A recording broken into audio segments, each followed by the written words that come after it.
And so on this uncharacteristically balmy day at the Meadowlands in East Rutherford, New Jersey, Giant Stadium. What a wonderful place to watch a football game. And today you couldn't ask for better weather conditions. The Giants will receive the opening kickoff. Mike Lansford. Boy, don't you know, he is very happy about today being as warm and as pleasant as it is because he kicks barefooted. He didn't always do that.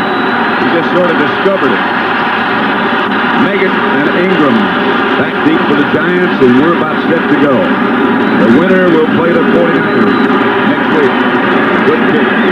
It is going to be Meggett at the goal line. Back is Meggett. Hit by James Washington.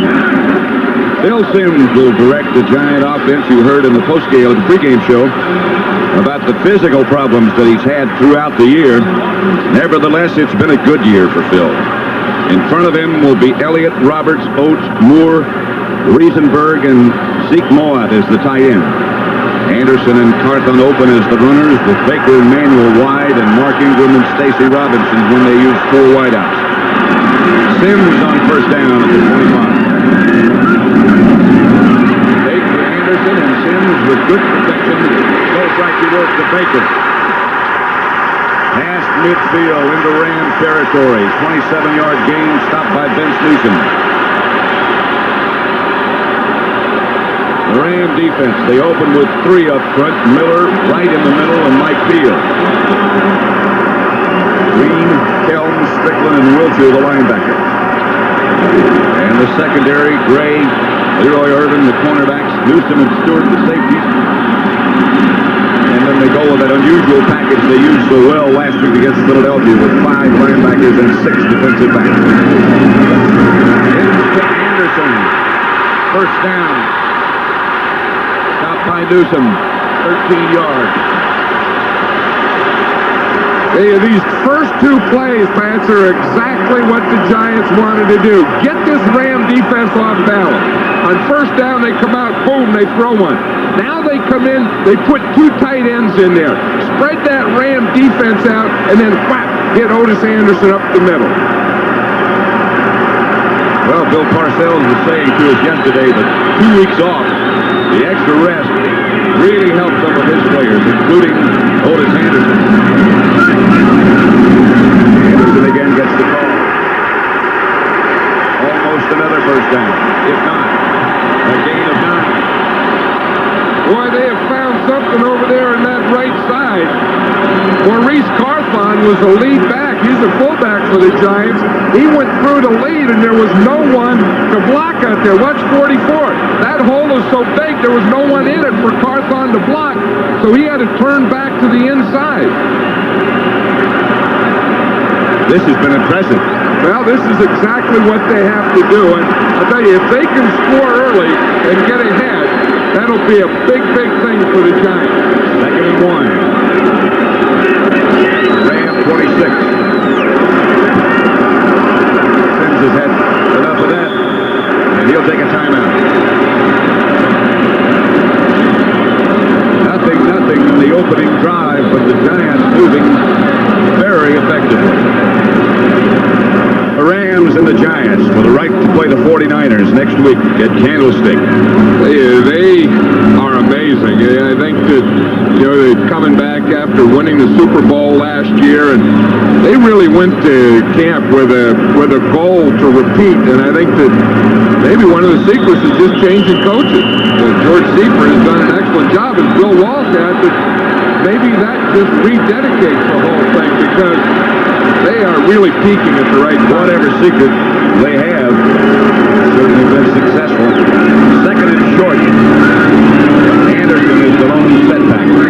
Manuel comes in motion. Seems to work. Up the middle to Anderson. Another Giant first down to the Ram 20. Gain of 6. Stopped by Fred Strickland. Hey, that's when you love to call plays, that second and short. You know, if I could just call those, I'd still be coaching, because you can do anything, and it's really a good time to go to the passing game. I think Sims was looking deep. He was looking for the touchdown strike. You see him look to the left, and then he came back to O.J. Anderson as an outlet. That's really the time to go to the score. That's one of the things that Sims does so well. Whatever you give him, he takes. Anderson again. Tripped up by Larry Kelm. But another 5-yard jump. You know, John Robinson said the first battle they had to win was his defensive line, which is Alvin Wright at nose tackle, Mike Peel at right end, and Sean Miller at left end. He said they had to win that battle the first thing in the game. So far, they haven't won that battle. So far, the Giants have won it. 2nd and 5. Baker split wide to the left. Manuel in motion. Anderson behind the line this time by Alvin Wright.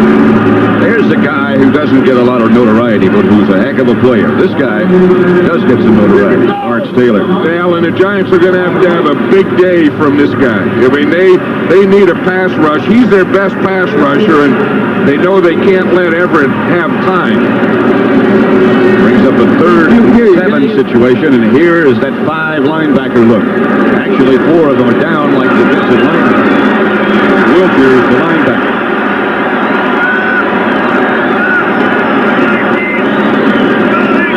Out of the shotgun.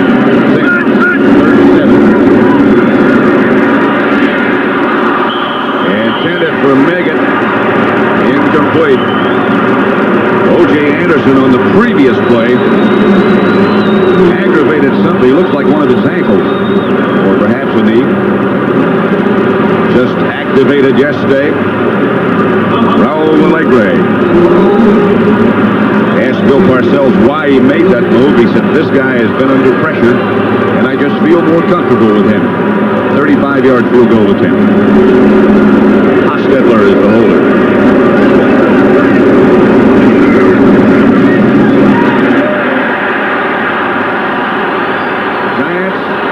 Score first. 35-yard field goal with plenty of distance from Allegre. They lead 3-0 with 10:27 left in the first quarter. Stadium, Pat Summerall with John Madden, 10:27 left first quarter. Giants just got a 35-yard field goal by Raul Allegre. We're about to kick off. Deep for the Rams, number 39 is Robert Del Pino. The other man deep is Ron Brown.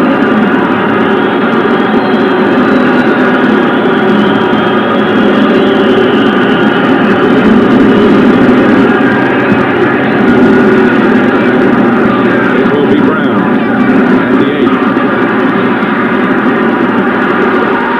With that great speed, out of bounds in Giant territory. They stepped out a little bit earlier at about the 46, the Ram 46. Jim Everett, 2-0 in his career against the Giants, 2 sensational games.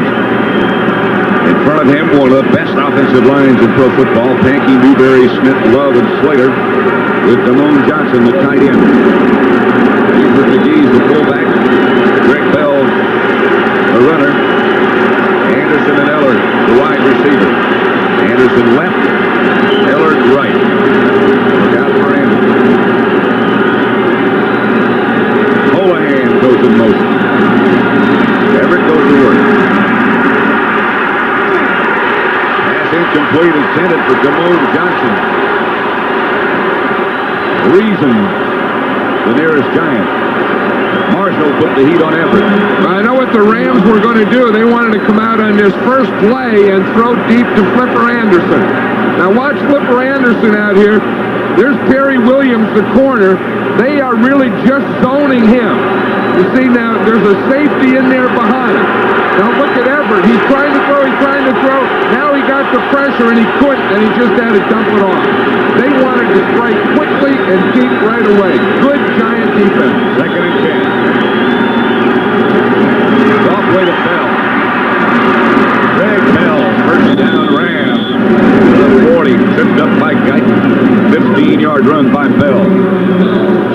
starts with three up front. Washington, Eric Howard, the nose tackle, and Leonard Marshall. The linebackers, Reasons, Banks, Pepper Johnson, and Lawrence Taylor.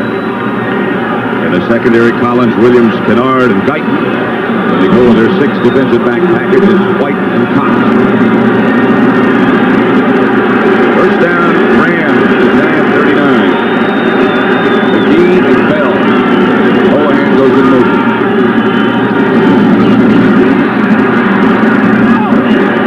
Through the hands of Devon Johnson. I think there's the guy, when we were talking to Jim Everett last night, he said that the guy you want to watch today that's going to be a big part of this offense is Damone Johnson. And if that's going to happen, that's going to happen on passing on first and second down, because on third down, Damone Johnson's not in there. I think they feel that they'll get linebacker coverage on Damone Johnson. But that's not always good. You know, I mean, the linebacker coverage, you're talking about someone like Carl Banks on it, which is a packer. Bell again. To about the 32, a gain of 7. Stopped by Banks and Pepper Johnson. They're making the Giant defense think pass. Now watch the pass rush get up the field. Then in getting up the field, that's creating running lanes straight up the middle for Greg Bell. The Giant defense on passing downs like that second long are so concerned with rushing Everett right up the middle, they're letting Greg Bell just run right by him. 3rd and 3. Del Pino now in the game. He is, in previous games, really hurt the Giants. Outside to Buford McGee. McGee has a Ram first down inside the 25. A pickup of 9. Harry Williams made the stop. Yeah, that's an interesting thing, Pat. What they did is they take Del Pino and they put him out knowing that the Giants are going to be very concerned about that. But here's Del Pino. Now as he goes in motion, that takes the corner out. Everyone's concerned about Del Pino out here. And boom, they just hit Buford McGee out there. Watch what Del Pino does. See him loosen that defense up. Now it opens up the flat, not for Del Pino, but for McGee. 1st and 10 Rams. Everett again. To Henry Ellard. Another Ram first down. Harry Williams, the nearest defender, a gain of 12. Yeah, this is the thing that the Rams do so well, is just move the ball around. But I know one thing, you can't give that big a cushion out there. You can't be afraid of Henry Ellard that you're just running to the goal line when he's running it out. I mean, the Giants have to play him a little tighter than that. They got to bump him around a little more, but you can't play way off if you're afraid of him. 1st and 10 at the 11. Anderson in motion. Bell to about the 6. Stopped by Eric Howard. Lawrence Taylor. But a gain of 5.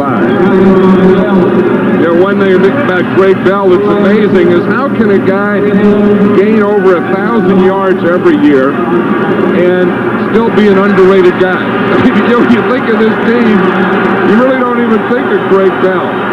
And you look at his numbers, and the guy really has had great numbers. Look at his last 2 weeks. This time he's hit right at the line of scrimmage by Leonard Marshall. No gain. That's the type of play that you need, the type of play that is going to get penetration. You see, when the minute he hands off now, Marshall is in the backfield before Bell gets to the line of scrimmage. You have to disrupt their rhythm on their side of the line of scrimmage. Brings up the 3rd and 5. They can make the first down without scoring.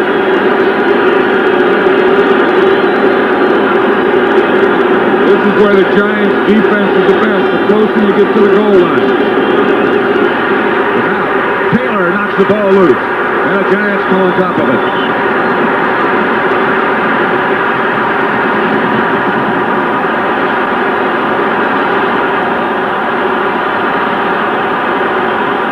Taylor came from the left side. That was the first time he lined up on that left side.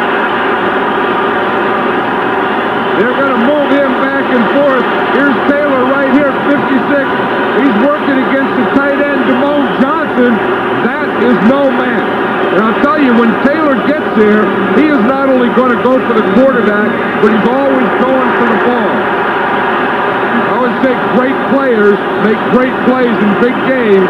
There's the first one for Lawrence Taylor. Reasons made the recovery. Taylor locked it loose. First and 10 Giants at their own 10.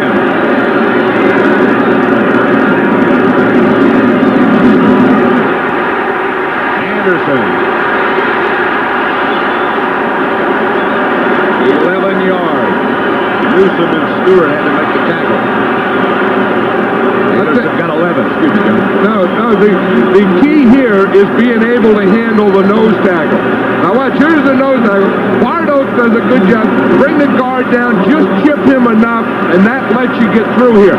Because if you can't handle that big nose tackle in the middle, you see him right there, they knock him off, now that gives them the hole. But if you can't handle him, you can't run. The Giants are handling him. 5 carries, 35 yards, more than that. Leroy Irvin made the tackle. Anderson got 7. Very hard.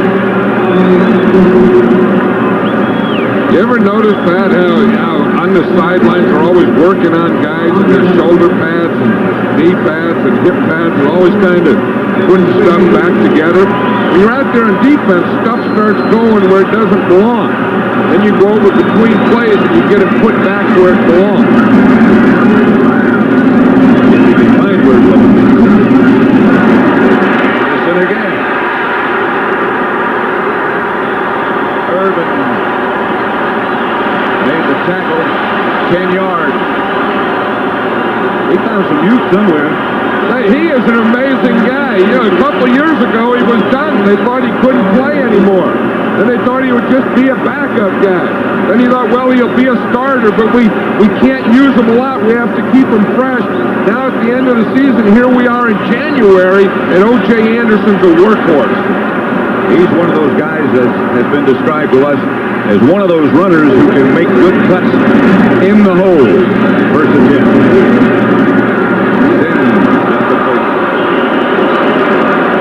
Directed at Manuel, but far short. And again, that was that Rams zone defense, and Sims just couldn't get the ball in the lane. 4:27 left first quarter. Giants 3, Rams nothing. I'll tell you one thing about this game. You look at those coaches down there in the sideline and those players down there in the sideline. Both sides said that this is going to be a black and blue game. Everett was saying, I expect to get jacked up in this one, and I'm ready for it. Sanders to throw it. Again in the direction of Manuel, incomplete. Now the first one, Sims had a problem with his own defense. That one, it looked like the ball just sailed on him. Looked like he, went to grip that ball and boom, it just took off on him. We did this game when Sims had a statistically hot day against the Rams out in Anaheim. That was the game that they had to throw every down in the second half. Yeah, that's not Giants football, and that's the thing that they hope they don't have to do, is they say they want to play a complete game, play all their parts. No flag. Make it.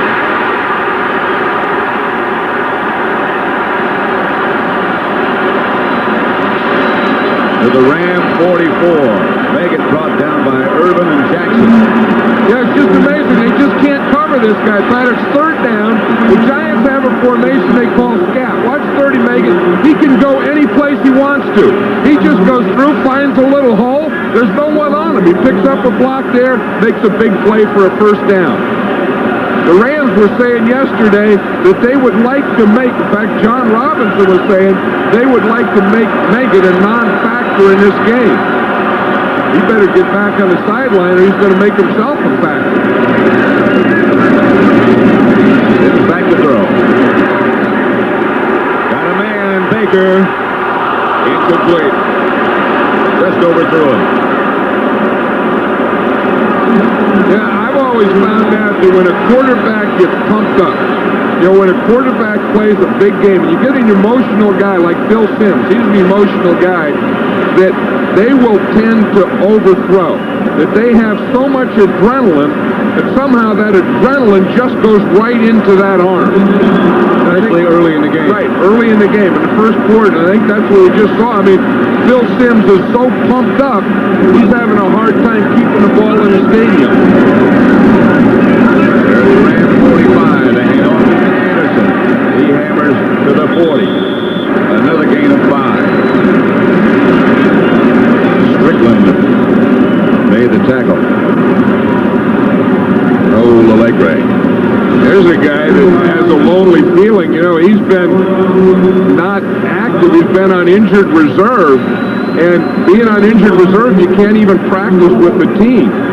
So for the last month and a half, he not only hasn't really been part of the team we're playing, but even during practice, he can't be out there with them. Brings up 3rd and 5. 4 wide receivers. Simms has to come out of there, and he will get a giant first down and more. Gary Gray stops the quarterback. I'll tell you who made a great block out there was number 81, Stacy Robinson.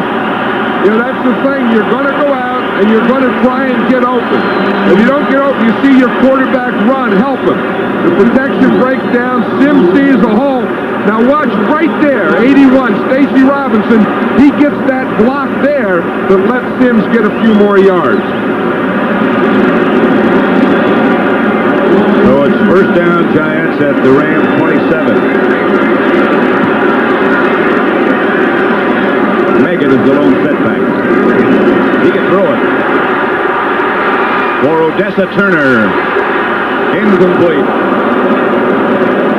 Gary Gray, not fooled. I saw them practicing this play the other day. They were practicing with O.J. Anderson, and his shoulders are beaten down so much he couldn't throw the ball. But Dave Meggett was a quarterback in high school, and he could throw the ball. So that was going to be one of the Giants' surprise plays for the day. They just used it. It didn't fool the Rams at all.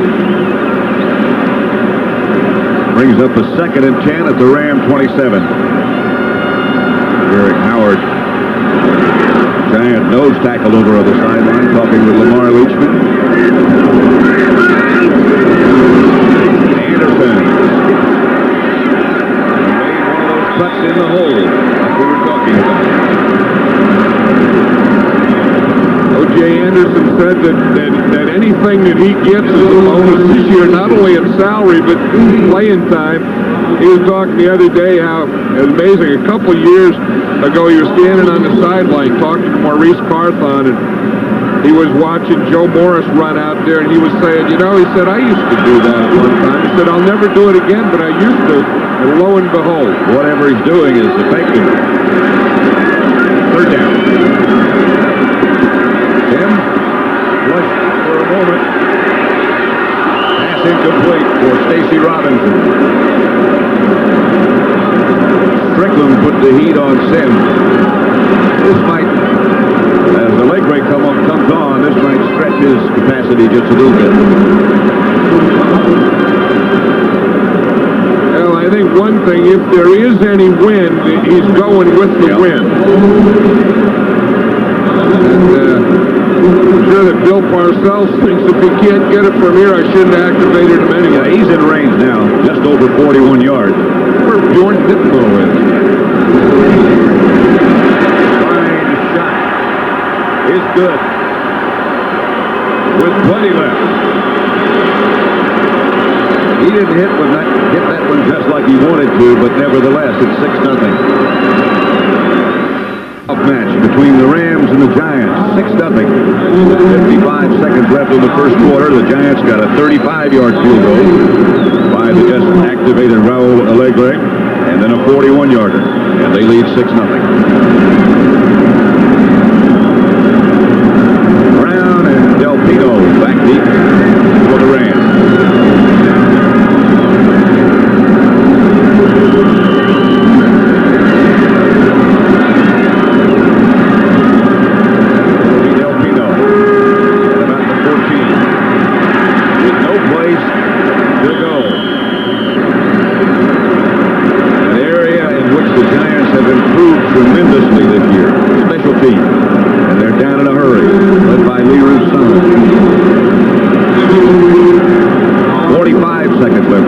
score 6-0. And Giant Stadium sold out on an almost balmy day. Pat Summerall with John Madden. 6-0. Sir, what's the address here? Oh, it's the old Coochie play. Coochie to you too, Mel. Herrera has the ball. Touchdown! Was that the secret weapon? And who's going to win that case of great tasting Miller Lite and go to the Super Bowl? We're gonna get that cake.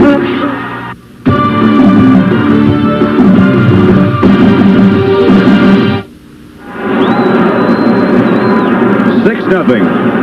With 45 seconds left to play in the first quarter, the Giants lead the Rams. One great thing about playing at home in the playoffs, the Giants in the playoffs here have never had a team score against them. That's one good thing. The other thing is when you can score early at home, then you get your crowd in the game. Flag on the play. Picked up 3. Well, Washington. it almost finished the first quarter, Pat, and I think that's the first penalty. Lee is the referee.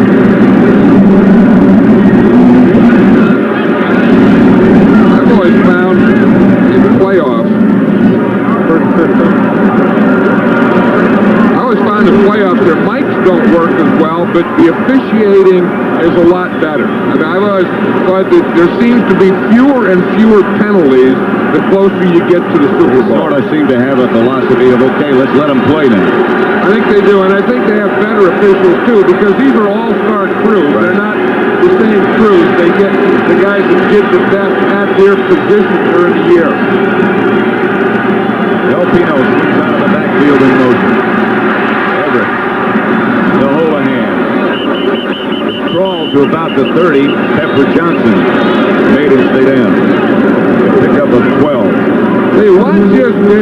Here's Houlihan, 81. Now, they have him doubled early, you see, and then they let him go, and Houlihan keeps working. That's the thing that he'll do. He'll always get you that first down.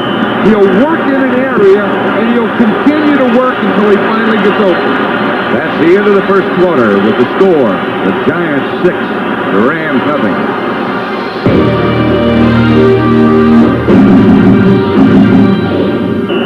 The Meadowlands, the home of the Giants, the divisional playoff. And the Giants lead it 6-0. Rams ball their own 30. First play of the second quarter coming up.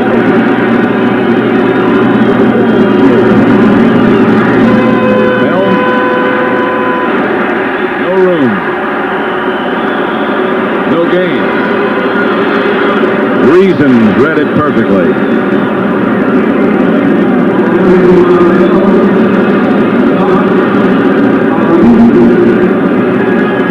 Time of possession, which is exactly what the Giants would like to do and probably have to do. Keep the ball. Well, that's Giant football. You know, you play defense, you get a turnover, you keep the ball, and that does two things. One, it gets you on the board twice, but more importantly, it keeps the Rams off the field. Need 3 for a first. Houlihan will have it. He's just one of those guys who's got that knack of finding where the space is.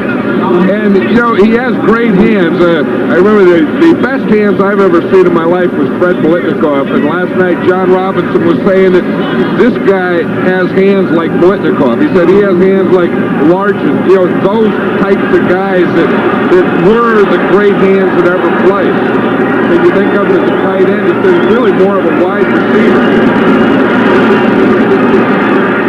Everett with the pitch. Intended for Clipper Anderson, incomplete. One thing we were talking about how the Rams over the years throw the ball to a lot of different guys. Look at this, the wide receivers 139 times, 93 to the running back. Now Pete Houlihan is just a separate. He's half wide receiver, half tight end, half back, and he caught 51. Eric Dorsey just activated yesterday. This will be his first snap in like 14 weeks.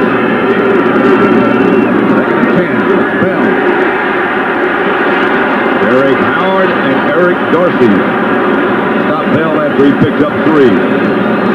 And hey, what they're going to do, here's the guy's first play. They say, hey, we got a guy right here. Let's run right at him. Boom, he hits in here and makes his first play a good one. He's a little slow, a little late off the ball, but he makes a good play. It's taken on the block by Damone Johnson, and they're waiting for the ball to get there and making the tackle. That weight figure, 280, might be a little light. Here's Everett back to throw, if he can. Lawrence Taylor wrapped up Everett. Loss of 8. The Rams will have to punt. The Giants are doing just what they had to do on defense. They have to get there. Here's Taylor right here, coming from the outside. He's going again on Irv Pankey. That's not just enough getting him bumped. You bump him, and he keeps going and works his way right back into the quarterback. So much quicker than everyone thinks he might be. Make it back big for the Giants. And stronger, and faster, and explosive, And hungry. I think he's the most dominant defensive player in the league. Asher's punt. Make it out of bounds. And the Giants will take over at their own 26, leading 66-0 after a 41-yard punt by Hatcher. Glory and 24 cans of America's favorite light beer. Now, we don't care about finding Super Bowl tickets in that case. The airplane, the hotel, or the money. We don't care about those things, do we? Yes, we do. Yeah. Okay, we do. You can win a free trip to the Super Bowl, too. Look for this display wherever Miller Lite is sold. And don't forget our secret weapon. We're going to get that case.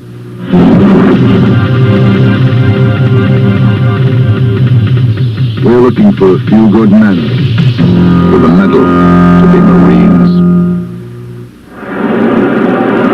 6-0. The Giants lead it. 2 field goals by Allegre.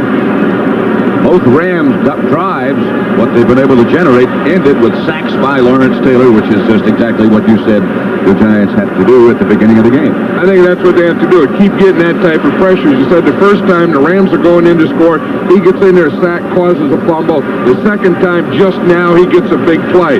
Let's watch it here in the clicker, and we'll see. You see, once he can get up even with a guy, and he throws that left arm up under Pankey and gets into this position, now he just keeps working, and there's no way that he's not going to get Everett. That is a tough thing for a left tackle to have to block him by himself. I think the Rams should maybe keep a tight end over on Taylor a little more. Somebody has to bother him. Maybe just incidentally. Here's Sim. Quick. Complete intended for Turner. And no marker. Leroy Irvin. Kindly hit. Exactly perfectly. Leroy Irvin's a guy who's been around 10 years, a 10-year veteran, and in the last 3 weeks of the season, he seems to be playing his best football.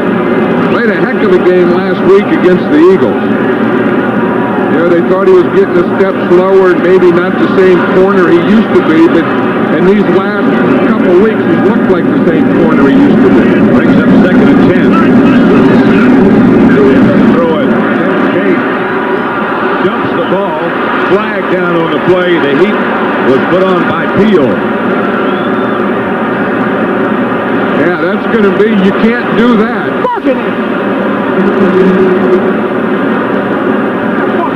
They're going to say that he illegally grounded the ball, again, to avoid the sack. I think what the Rams are arguing, that was a fumble, and they want the ball.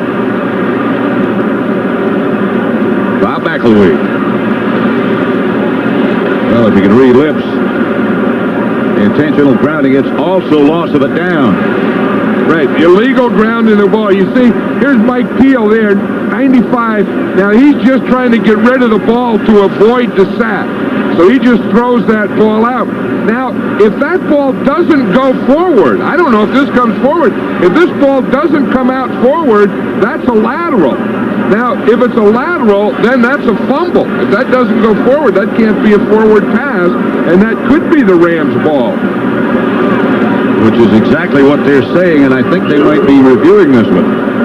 I think they have to say that the call is right, that it's a loss of down for throwing the ball away, but if it didn't go out forward, then it could be a fumble. 3rd and 27. Standing right at the goal line. That's Baker who made the reception. They don't get the first down. A gain of 19. They got some breathing room. Gary Gray made the stop. Hey, that did a good thing. That gives Sean Landetta a much better position to punt from.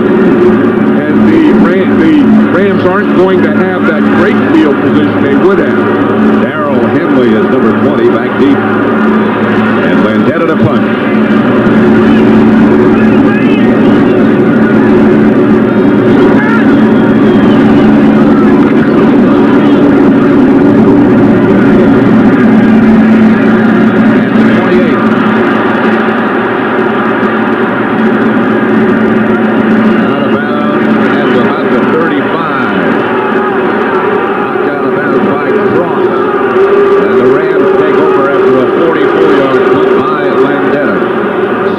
Return. Giants 6, Rams nothing. 11:26 left to play. And the first half, Bill Sims on the red phone. I think he dodged it. Yeah. I think he dodged a bullet on that one, Pat. And he's talking to Ron Earhart, the offensive coordinator, because I still think, after looking at that play again, I still think that was a fumble. And the Rams did recover. That was not a smart play by Phil Sims. That must have been thorough. Here is Greg. About 3 yards by Washington and Howard and Marshall. The front three. You know, Leonard Marshall is one of the best defenders against the run that there is in this league, and he plays what they call a two-gap. And a two-gap is when you have the gap to your left, you're responsible for that, and also the gap to your right. And there's no better two-gapper in the league than Leonard Marshall. Now he's lined up over the right guard of the Rams. Everett points it out to Bell. Close to a first down for the Rams. Knocked out of bounds by Guyton. This is one of the matchups that they want to get, is get Marshall in here so that they can get pressure on Everett and work on Doug Smith, who they think pass protection-wise is the weak link of this team. You see, they get Marshall on Smith, and they think that they can get that push up there. But they just have both those guards in there helping. That's the place they feel they have to put pressure on Everett, up the middle. If they can, right over Doug Smith with no help. 3rd and short. Play. Lawrence Taylor may have jumped offside. I think Lawrence Taylor did jump offside. Lawrence Taylor was trying to hit that inside gap himself. You said they're trying to get different guys in there. Offside, number 56, defense. There it is right there. Lawrence Taylor in the neutral zone before the ball snapped. And that gets a Ram first down. Right at midfield. 6-0 Giants. There's nothing that makes a player mad than doing something like that and giving the team a first down when they didn't deserve it. They didn't earn it. Everett back to throw. Here comes Taylor again. Anderson incomplete. Taylor popped Everett. That's what they have to do. Last week the Eagles didn't knock down Jim Everett. They had a couple sacks, but they didn't knock him down like this when he threw the ball. That is not only a knockdown, that cleans out the complete sinus traps. He delayed just enough to make Irv Pankey think he was not going to blitz. The second time they've knocked Everett down, but did you see that? The whole top of his body shook. Here's the handoff to Bell. He's hit by Taylor. Maybe an offside call against him that gave him the first down. Upset his temperament a little bit. I'll tell you, that's it. I mean, and once he gets, I mean, he can play this type of game where he can go like this. You know, this is a different level. Where he's going to rush, he's going to do anything. Now watch Gary Reasons come in there. There's Taylor. Boom. And you're going to see right there, you see Reasons dive over. Watch 50 right there in the air. Boom, he's doing a somersault. He makes Bell cut back, and he has to cut back right into Taylor. 3rd and 6. Everett. McGee was the intended receiver. Reasons. And Pepper Johnson converged to knock the ball loose. This is defensive football. This is what you say getting after him. When coaches say, let's go out there and get after him, that is what the Giants just did. They got after him. Hatcher in the punt for the Rams. Megan standing back at the 10 for the Giants.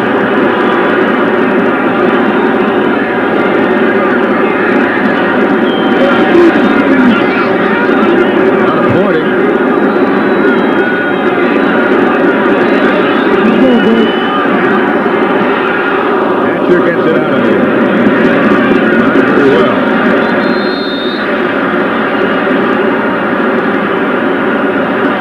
Giants will take over at about their own 23.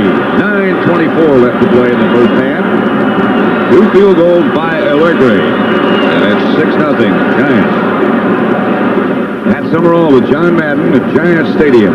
Average 5 out of 10, but he's been rushed, knocked down, hurried, and everything. And this is what they wanted to do, is throw his timing off. And this is what they're doing. They're getting a rush, making him throw when he doesn't want to. That makes him throw a little behind. Have guys clamp on their underneath receivers. The Giants' defensive game plan is perfect thus far.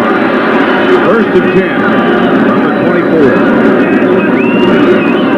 Anderson to his left. Knocked out of bounds by Leroy Irvin. It's a 5-yard gain. You know, one thing that both teams thought that Otis Anderson couldn't do anymore is run outside. You know, he has lost a step or 2 or 3, so he runs most of the time to the inside. That time he went to the outside, and it looked like he got one of those stingers. You know how you hit someone with your shoulder, and you get that sting all the way down your arm and through your hands and into your little fingers? He's averaging 6.5 yards a carry. Tillman takes the play. Sort of Anderson's protege. Larry Kelm made the stop for the Rams. Yeah, Lewis Tillman comes in the Giant locker room, and he walks right to Otis Anderson's locker. Says Bill Parcells was saying he just follows him around. I guess in one of the first preseason games, Tillman got in and had a couple of pretty good plays, and Otis Anderson came in the coach's locker room after the game and said, hey, you got a guy who's going to be a running back here, and there's Lewis Tillman. He was the guy who broke all of Walter Payton's records. Wow.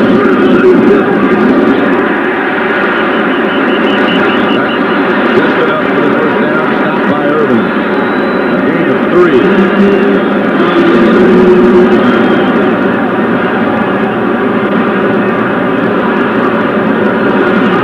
Let's look at the play on O.J. Anderson's arm again.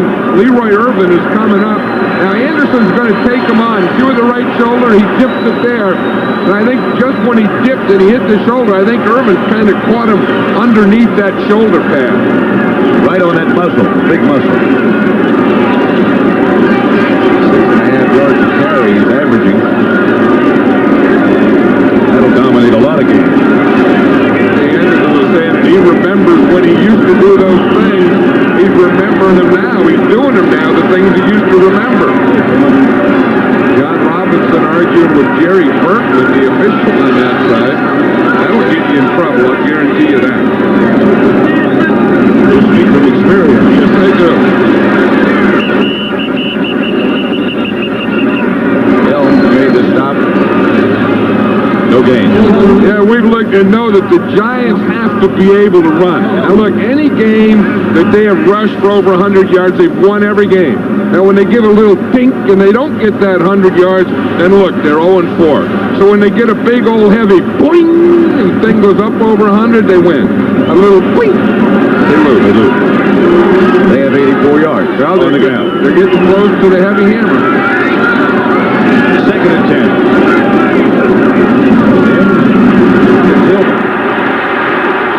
First down. That could have been more. They got 12 as it was. Hey, they're doing a good job. They're starting with a nose tackle. They're cutting that nose tackle off. Then they're getting outside, stretching the defense, stretching the Ram defense, and then making quick cutbacks. Lewis Tillman has learned well from O.J. Anderson this year. He has. Giants first down, their own 47. They lead 6-0. Less than 7 minutes remain in the first half.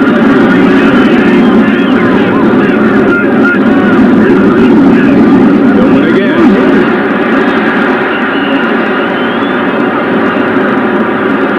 Larry Kelm made the stop. A pickup of 6.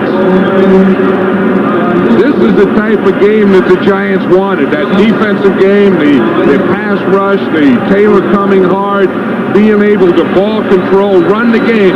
Because when you can run the ball in the game, then Phil Simms is a much, much better quarterback. When he has to do it all himself, it's not as good. They're over 100. That means they're going to win. Believe every statistic you hear. Yep. 2nd down. Rams showing blitz. Tillman again. By Kevin Green. For a loss of the yard. I think in the one guy on defense that the Giants worry about is Kevin Green. And not so much on the run. I mean, he plays the run tough. He's just a tough guy. But they worry about him as a pass rush. See, now here the Ram defense does a good job of stretching it out. They didn't give him the cutback. You see, Tillman looked for the cutback. It wasn't there. He had to run into Green. 3rd and 5, 7 plays on this drive. They've all been run. That'll change right here. Green makes Simms take off. Not enough. George Bethune puts Simms down. It'll be 4th and short. And Simms was mad. I mean, he should. If you're going to run, you ought to try and get that extra yard. I don't think he knew it. I think that, he was there, and if you're going to do it in this type of game, you got to sell out and get that extra yard. You can't leave it a yard short. I don't know that if they have a fake punt in their game plan or in their repertoire. Yeah, we've seen him snap it to reason. All right. This would be the perfect spot. Landetta will punt it. That would be too much. Kenway fielded it for the Rams. They will take over about the 28. Only a 20-yard punt by Landetta. 6-0. Legendary Wild Willie West. Wow. Willie West. My brother, the greatest man to ever play the game. With Wild Willie, will they win the case of Miller Lite and go to the Super Bowl? Just give me the ball. You can think you can do it. 6-0. The Giants lead it. Bill Belichick, their defensive coordinator. Giant defense is always solid under that guy. Yep. Fundamentally sound, tackles well. Everett intended for Anderson, incomplete. Taylor came from the left side that time. Taylor came from the left side, and Carl Banks came straight up the middle. That's the thing that they wanted to do. You're not always going to get sacks on Everett because he gets rid of the ball. But they're mixing up their different types of rushes. They're rushing from the outside. Now watch here. There's Pepper Johnson coming up the middle, and watch 58. Carl Banks, he comes right up the middle, and you don't let Everett see everything he wants to, and you don't let him step up.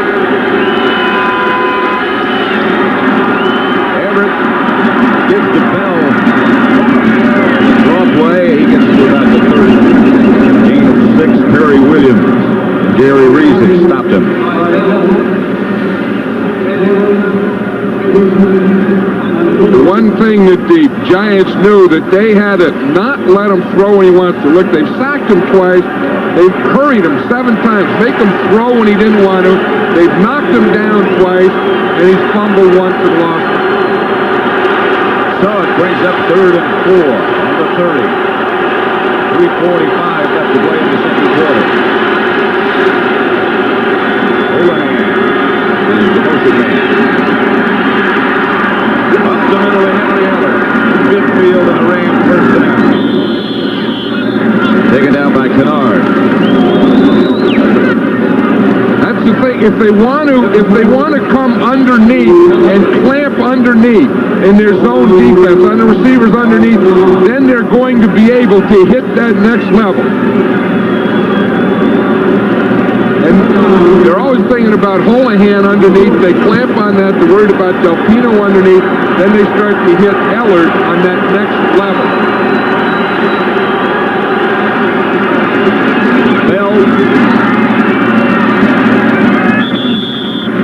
To about the 46, tripped up by Leonard Marshall. This is one of these things where both teams are going after each other. And the thing that impresses me, again, I go back to fundamentals, to good, crisp tackling, that type of thing. You don't see guys running up and down the field all day, no one tackling, waving them by. These teams got here because they're both fundamental. They both tackle well. Second down.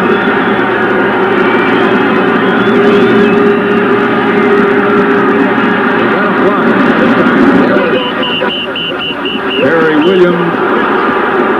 They're saying catch. Terry Williams pushed him out of bounds. You got to be kidding. I think what Jerry Bergman, the official down there, was saying is that he was knocked out of bounds. You see, Everett was trying to go to the outside to Bell. Taylor covered him. Now he's up in the air. He has control. Now what they're saying, if you're in the air and you're hit or tackled out of bounds, then it's where you would have been if you weren't knocked out. So this is what happened. Ellard catches the ball in the air. Now they're saying that he was knocked out of bounds. Now, but the question is, would he have come down with both feet in bounds anyway? That was the ruling by Jerry Bergman. And it looks like it'll stand. First and 10 Rams at the Giants 36. Giants leading 6-0.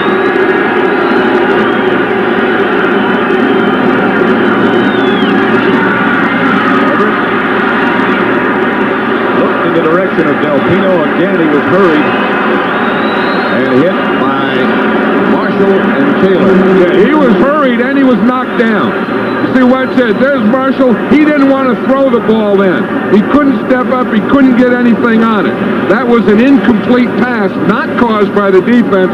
It was an incomplete pass caused by these two guys putting the pressure on and making him throw it when he didn't want to. Even if Lawrence Taylor doesn't get there, you've got to have him in the back of your mind.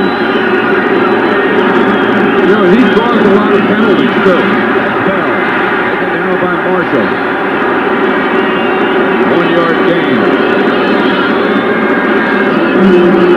And we'll get the 2-minute warning before they run another play. That's it. 6-0. 2 field goals by Raul Alegre. And that's all the scoring. Game at Giant Stadium. 2 minutes left in the first half. You know, the All-Madden team is an event being chosen to it. The All-Madden team is an honor that's growing in stature. As a matter of fact, I was here in New York during the week, just walking around on the streets and talking to people about being chosen and how you are chosen. Here's their reaction. John, put Carl Banks on the All-Madden team. Put LT on the All-Madden team, John. John, I'd like you to put Joe Montana on the All-Madden team. How about it? Tremendous acclaim. Well, we get all kinds of input goes into this team. It's in the computers right now.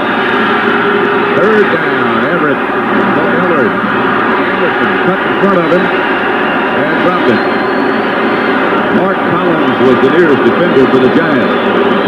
Hey, this Giant defense has really thrown Everett out of sync. They've already hurried him 11 times.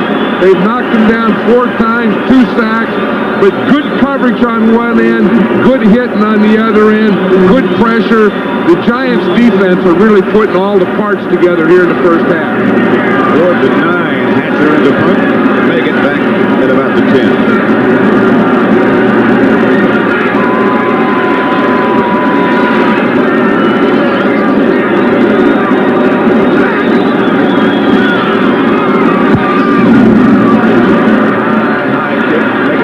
Bearcat. At the 9. He juggled it momentarily, but came back up with it. 26-yard punt was very effective by Hatcher.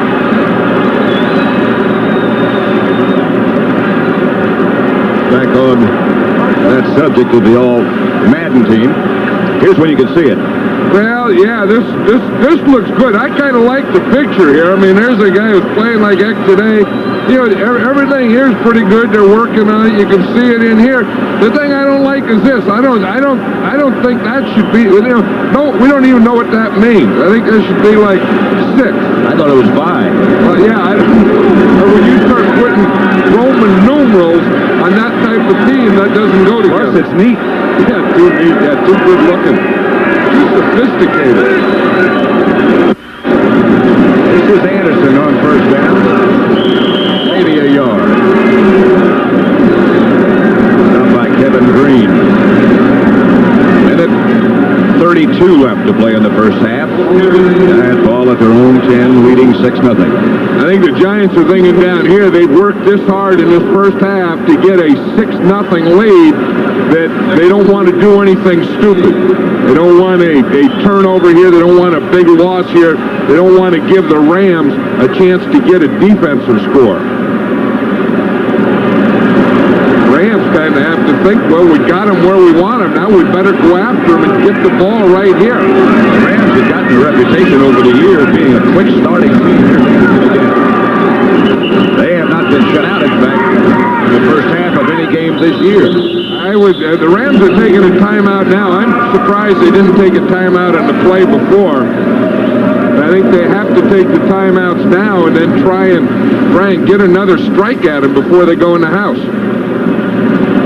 Coming up at halftime, Brent, Irv, Dick, and Will bring you up to date on the playoff picture, and they'll talk live with Pittsburgh quarterback Bubby Brister and Giants running back Joe Morris, who has been idle the entire year.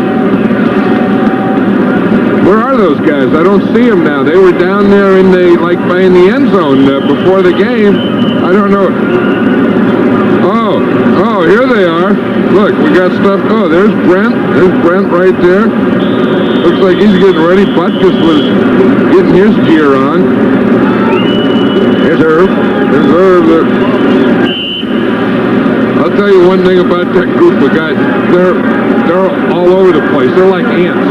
You know, like when you have a piece of cake sitting out, you got a lot of ants around it. Those guys are like ants. They were in San Francisco yesterday. Flew all night to get back here for this.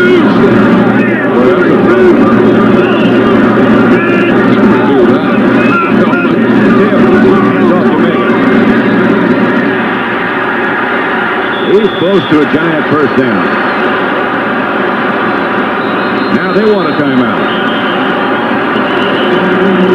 Stewart stopped Megan. Well, that's a chess game. If the Rams could have held them there, then they could have forced the Giants to punt and try and get another strike. Now the Giants get a first down. They figure their field position is better now, being on the 20. So if they take a timeout, they must want to take another strike at it. Although I think when you're on the minus 20, I still think you're in a pretty dangerous field position. Meggett did get the first down. That obviously is why they took the timeout. That's Fritz Shermer there, the defensive coordinator of the Rams.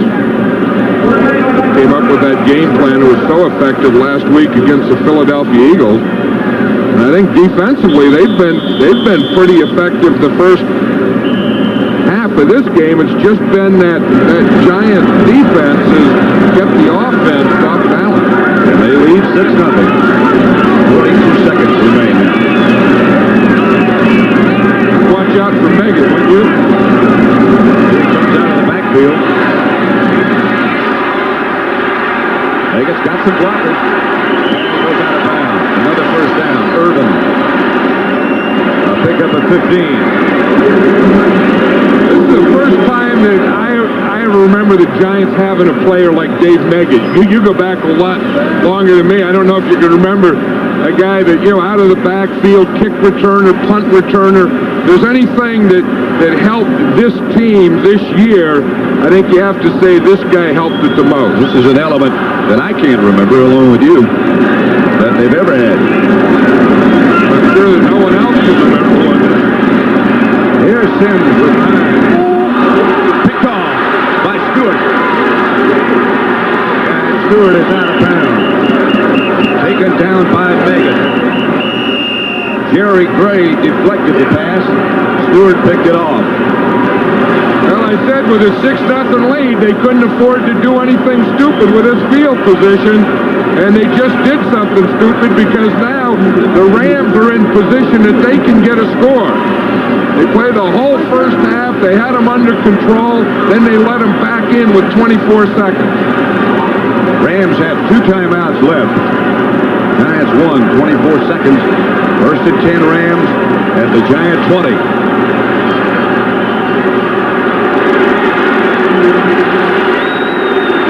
They send Del Pino wide right.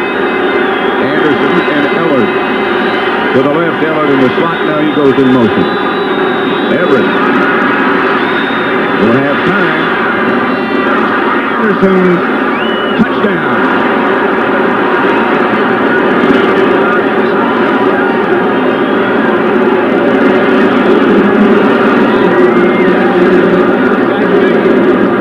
Hey, Flipper Anderson was just standing down there. He just ran a pattern and he stopped right in front of the goal post where the goal line. Jim Everett saw it and zipped it to him. The key to that one was that protection. I think great protection. And then the strong arm of Everett. Watch, Flipper Anderson was really like his third wide receiver, his third receiver. He looked to the left, looked to the middle, then finally came back to Flipper Anderson. Lansford. Ernie Zampese, the offensive coordinator, I'm told, was on his way into the locker room, heard about the interception, came back out on the field to call the play. 6-6.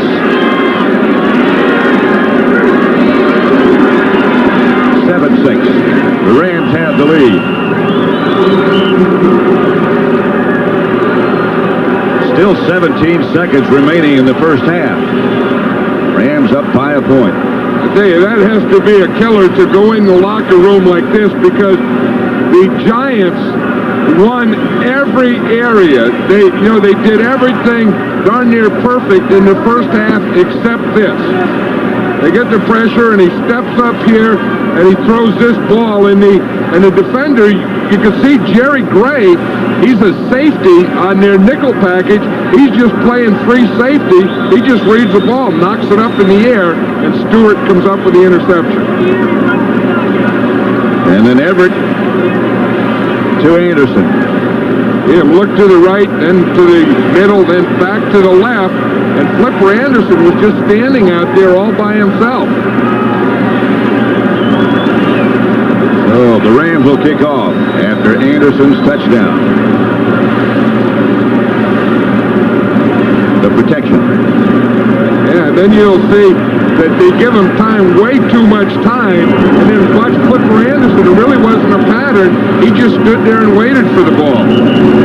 Byron Guyton was the Giant defender who knocked him out of bounds. 7-6 Rams. Well, that's that cover 2. The Giants play that zone defense. The corners are up, and the safeties get out. And then Guyton is responsible for that area. But when a guy has the time and he drills it like Jim Everett drilled that one, there's not a heck of a lot you can do about it. Like the Rams can't decide where they want to line up to cover this kick.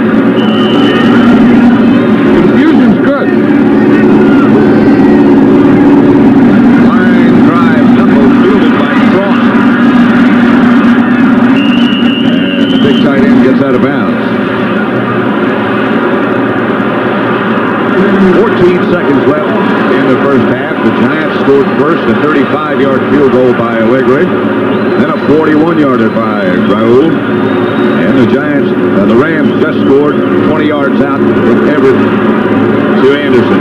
17 seconds remain first half.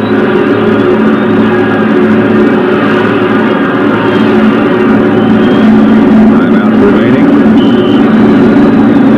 1 for the Giants. 2 for the Rams.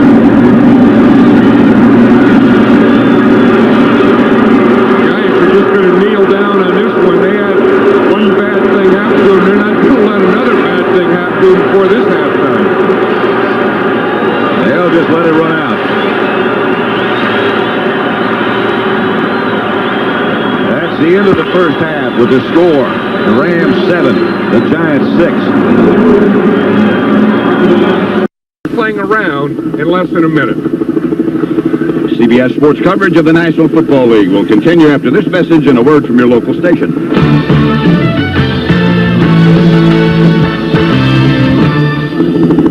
Second half. The Giants will kick off to the Rams, who lead 7-6.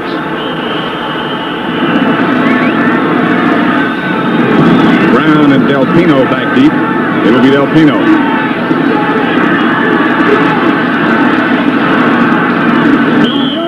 To about the 29. Greg Jackson made the stop. Statistically, the first half belonged to the Giants. Well, you can see they rushed for over 100 yards in the first half. We know that any time they rush for over 100 yards, they win. They had the total yards. But the big thing is that turnover just before the halftime. And you can see the Rams scored 5 touchdowns off 7 Giants turnovers in the last 3 games. So you say, how have the Rams beaten the Giants? Well, we just saw one way. Buford McGee is the lone setback. Everett goes right to work. Quickly to Ellard. Taken down quickly by Mark Collins. You know, it's interesting to see an adjustment. The first thing I see is that Lawrence Taylor comes on a pass rush and that they are going to help Irv Pankey out there now. In fact, on that last one, they kept Buford McGee in, and he stayed in right behind Pankey, and they doubled Taylor. As Irv Frost was saying, that's one of the things they talk about. They have to control or do something for Lawrence Taylor. Makes it 2nd and 6. To the air again. In front of Perry Williams, the Rams first down, a gain of 28. Yeah, it looks like Everett, that confidence he got just before the halftime is carrying over now. Ellard is just going to come on and in. It looked like Perry Williams got a little flat-footed. He got back there and just waited like he got frozen, and Henry Ellard was able to get the in on him. Ellard splits out to the left this time. Bell and McGee are behind Everett. Again to the air. To Anderson.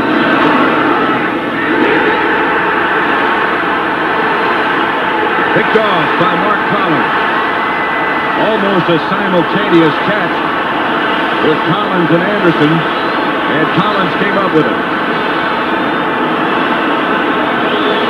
If the Rams are going to go deep, that's the guy they want to get it to, Flipper Anderson. Mark Collins, probably the best of the Giant defensive backs. He knows right now that Flipper Anderson's going deep. So he just runs stride for stride. It just becomes a jump ball. Collins wins the jump. He just took it away from him. That ball was just jumped. Look, there's 4 hands up there. All 4 hands have the ball now, but as they go down, Collins is 2 end up with it. After further review, the play stands. Bob McElwee's microphone obviously repaired at the half. They reviewed the play and it'll stand. 1st and 10 Giants from their own 20.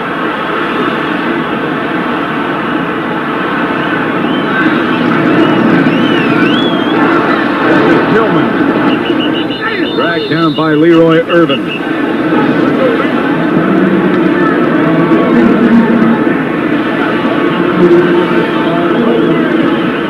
Vince Newsom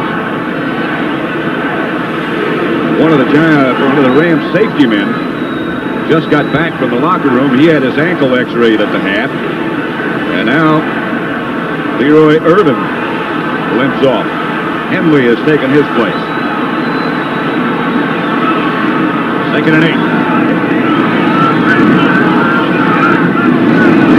Here's Sims.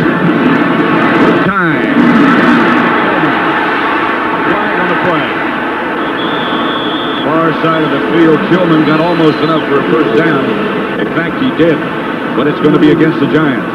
I wonder if that thing to O.J. Anderson in the first half when he hit shoulders over there with Leroy Irvin, I wonder if that was more serious than it looked. His penalty is going to be against the Giants. Will come back in the second half. Block in the back. Number 84. During the run. All against Mowat. 2nd down. Anyway, we see Lewis Tillman starting the second half for O.J. Anderson. That penalty was against Zeke Mowat. Here's Tillman here. There's the block right there. Well, I don't know. That's awfully picky because what the rule is, you have to have your head in front. Now, it looked like to me that Zeke Mowat's head was in front when he made contact. 2nd and 18, back at the 12-yard line. Sims to Mowat. He just got the penalty. Got a chance to get even. Washington knocked him out of bounds, and it's a first down. Maybe that's the way to do it. Get a penalty and then go out and get the first down for your team. Although, again, I thought his head was in front. I don't think that was a penalty. And you see the play fake. That's the thing that Sims does well. He play fakes to Carthon, and then he finds his tight end over the middle. But to be able to play fake, you have to have the running game going. And that's what the Giants had in the first half. Leroy Irvin, who had to exit a couple of plays ago, getting his knee re-wrapped. Cross goes in motion on first down. Handoff is to Anderson. About a yard. Stopped by Fred Strickland. 7-6. Rams leading as Irvin returns to the Rams secondary. Hey, it's tough enough being a corner out there and having to cover those speedy wide receivers with when your knees feel good, but when you got your old knee all taped up and you're a 10-year veteran and you have to get out there on a corner on an island out there all by yourself, that's tough. But again, this is playoff time. What the heck? There's nothing to save yourself for. If you don't win, you don't have to worry about what you're going to do tomorrow. This is the finale. Sims to throw it. Chased by Green. Fumbled. Carthon hurried it out of bounds. And Sims was the last guy to have possession. That was Kevin Green. He was dogging Sims all the way. He is going to come from the outside and watch him come. He comes like he shot there right by Carthon or over him or through him. Sims starts to run. Green is in pursuit. Now, he's not only going to hit him, but he's going to try and knock the ball out. In fact, as he hits him, that ball pops out of there. Now, again, as you said, the last guy to have control before it went out was Phil Sims. So it's still Giant ball, 3rd and 26. Sims the forward handoff to Megan. Got some room. He can maneuver. Good pursuit by the Rams. Jerry Gray got him down. Pick up of 9. And Landetta trots on.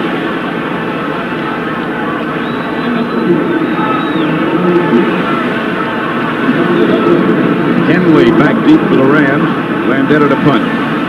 7-6. The Rams lead.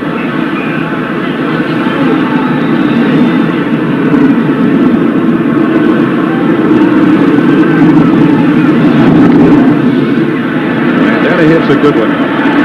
Henley fields it at the 22-yard line. No room. No place to go. Now there might be. Nope. Good pursuit again by the special team. Pepper Johnson.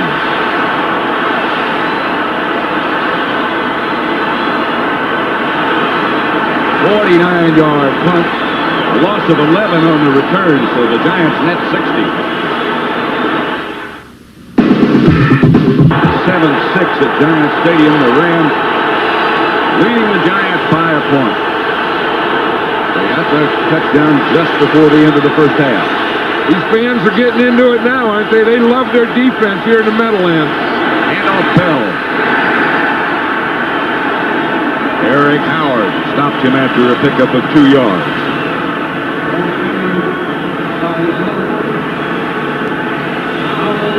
And these guys are playing well, and John Robinson knew last night it was going to be tough, that these guys are so solid and so fundamental that you're not going to get any gimmies. Everything you're going to do, you have to earn. 2nd and 8.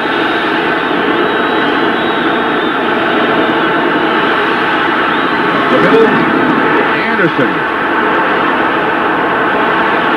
Into some very thick traffic, hit by Kennard, who's hurt. I think Kennard hurt himself on that hit. He was just waiting for him in there, Pat. Kennard is the free safety. Now you see Flipper Anderson, he's going to run it in. Now once he runs it in, Kennard is just going to be waiting for him. Kennard can see the ball coming and Flipper Anderson coming. And he just waited and put a lick on him. But in putting the lick, he got licked. Anderson saw Kennard coming as well. That's a tough thing. You don't know whether you concentrate on the ball in the air or the helmet in the air. Brings up the 3rd down for the Rams. Back at their own 12-yard line, 3rd and 8. Anderson comes wide left. Ellard is to the right. There goes Holohan in motion. Everett back to throw it. To Ron Brown. Out of bounds and a Rams first down. By Williams. This is another way to use speed, is you can use speed either by going deep and going in or coming across on a diagonal. And that's what the Rams are doing here. They're taking Ron Brown, one of the fastest guys in football. See him coming across the field right here? You use your speed on depth or you use it on width. That's a new play the Rams have been working on for a couple of weeks. The diagonal to Ron Brown. Everett overthrows Damone Johnson, who was pretty well covered by Perry Williams. Let's watch the blocking on Lawrence Taylor here. Now they have a tight end on him, so that delays them just enough. And they bring the guard out on him, Tom Newberry. Newberry comes out and kicks him out. So in the second half, they're blocking Taylor different ways every down. You just about have to do that. You know, if you leave one guy out there like this on an island with him, he'll kill you. Here comes again. Everett. Intended for Holohan. Another way to do it, if you're going to be left on an island like this, like Pankey here, you got to hold him. Irv Pankey got away with this one. Watch it. He just grabs Taylor and just jerks him down. They didn't see that one. Then it was Leonard Marshall who made Jim Everett throw it when he didn't want to. That brings up a 3rd down situation. 3rd and 10.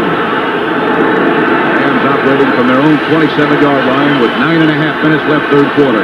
Pankey knew last night when we talked to him he was going to have his work cut out for him today. But this guy just keeps coming all the time.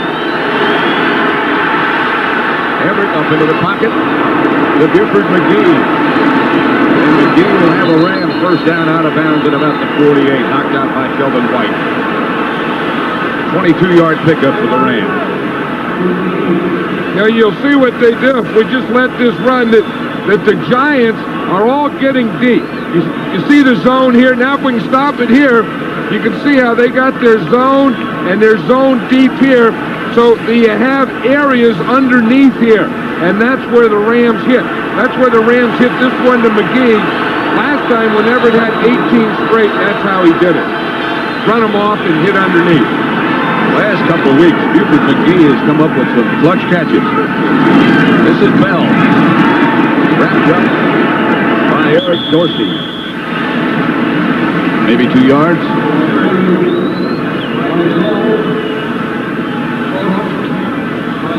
Beautiful, beautiful day in the New York area.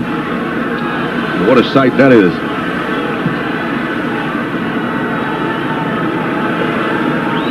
7-6, the Rams over the Giants. The NFC playoffs. The winner to play the 49ers next week. 2nd and 8. And that's what it's all about. I mean, this is what it's all about. Playoffs, then championship game, then the winner of that goes to the Super Bowl. Good coming. Intended for a Holohan, knocked down by Mike Collins. Hey, that is two things. Again, pressure. Watch the middle. You see how they're putting the pressure up the middle, making Everett, again, throw when he's not ready. Not letting him step up. He throws out here, and then on the other end, very good coverage by Mark Collins. That Collins has been all over the field today. He's had a very effective day. Well, the Rams have tried to get the ball to Flipper Anderson 6 times today. Have only completed 1, and that was a touchdown. This is a Ram timeout. As Everett takes the stroll over to the bench, they lead by a point. Rams 7, the Giants 6. 8:37 left to play in the third quarter. Coming up on the NFL Today postgame with Brent, Irv, Dick, and Will. And we'll hear from both teams in their locker rooms. And we'll also hear from Ronnie Lott of the victorious San Francisco 49ers. Ronnie Lott's still something. I was watching a little of the game yesterday, and the first thing I saw was Ronnie Lott intercept one and run it in. Another Giant, Wes Miller. Knocked out of bounds and knocked the ball loose. Incomplete. Hit by Perry Williams. And Collins again. That again was a good rush. The Giants are rushing a lot better than I thought, and they're making Everett just get back and get rid of that ball sometimes before he wants to. Then on the other end, they have that good coverage. Remember, Lawrence Taylor just broke an ankle about a month ago. Like he was limping a little after that. Rams continue to kick away from Meggett, and the ball goes out of bounds. And the Giants will take over with 8:25 remaining third quarter. 31-yard punt. Giants Stadium, that's the kind of pad I haven't seen before, John. Well, again, it's just to build up that shoulder pad, you know, where you want something on the shoulder underneath the pad, and they have to build one side up or the other side up, and sometimes like this, they just have to build it up on the run. First down, Giants at their own 18. Anderson and Carson behind Sims. The handoff is to Anderson.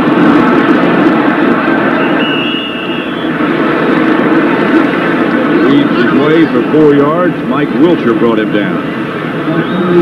Hey, that's what two linebackers do when they get together. They just sit and spit. There's Taylor and Banks, two of the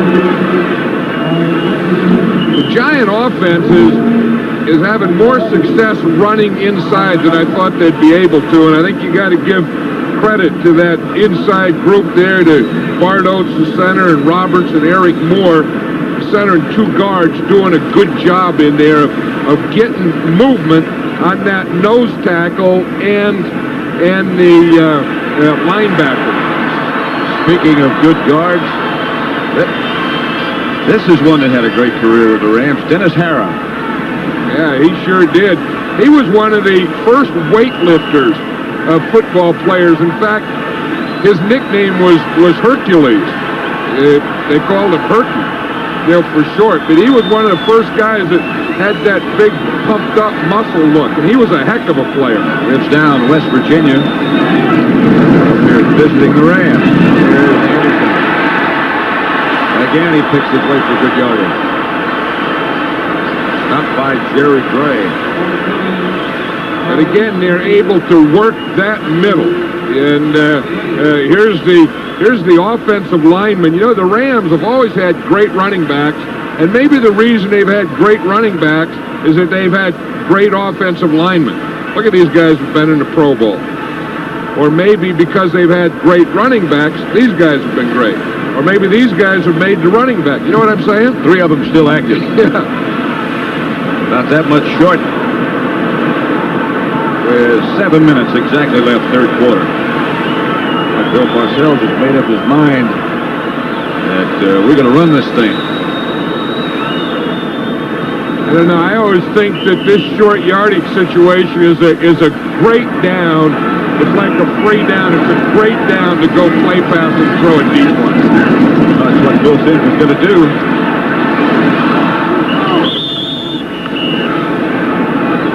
Couldn't get it out of there. Of course, it didn't work.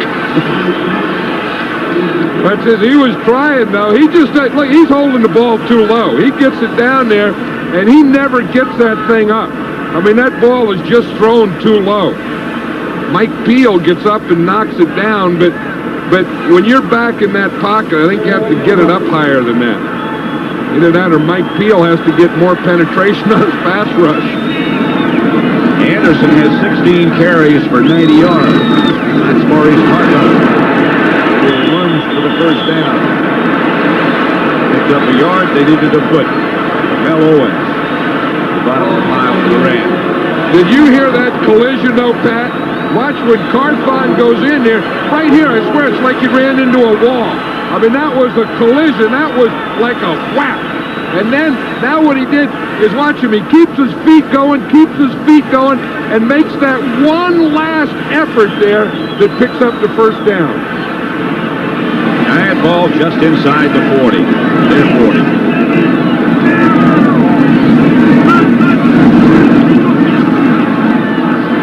Sims. Lionel Manuel. Covered by Leroy Irvin, about a yard too far. He was doing a good job. Doug Riesenberg is doing a good job over there on Kevin Green. Bill Sims just isn't having one of his days.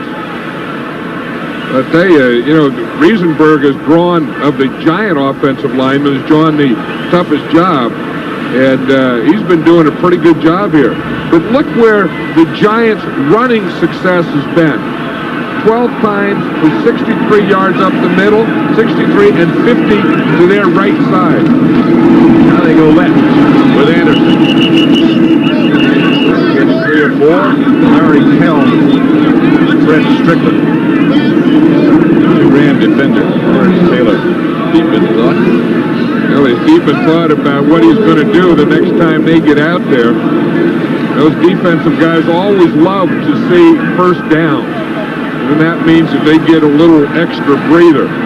But a defensive guy hates is 3 and out. Third and about 6.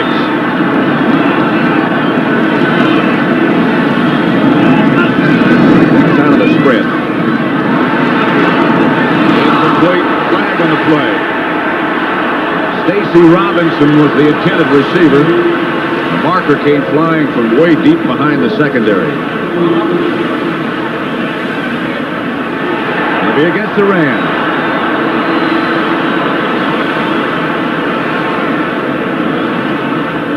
Holding, number 23, defense, 5 yards, automatic first down. That's the thing. It's not the 5-yard penalty. It's on Michael Stewart, but it's an automatic first down. Now, Michael Stewart, it's going to be on the right-hand side of the screen here. See him, 23 right there? You saw him. He just grabbed Stacy Robinson as he made the turn. Again, it was 5 yards, but automatic first down. And Sims will throw it on first down. To the Ram 40, it picked up 11, caught by Dave Megan. I think this Dave Megan has to be some kind of MVP, that offensively he's the biggest thing that the Giants have going, and they have to get the ball in his hands as much as they can. He's caught 4 passes today for 52 yards. He's not given much of a chance to kick return because every time the Rams punt, they're punting away from Megan. First down, Giants at the Ram 40. They trail by a point. Sims has the ball deflected again. And he is upset with himself. Alvin Wright got the hands up that time. Yeah, and that shouldn't happen. I mean, it's not like these guys are getting that close to him. I think the quarterback has to be able to find lanes. He not only has to be able to find receivers, but he has to be able to find passing lanes, because that's good pass protection. Bart Oates had Alvin Wright still on the line of scrimmage, and he just jumped up in the air. I think it's a quarterback's responsibility to find not only a receiver, but to find the passing lane between the rush and defensive linemen. 2nd and 10.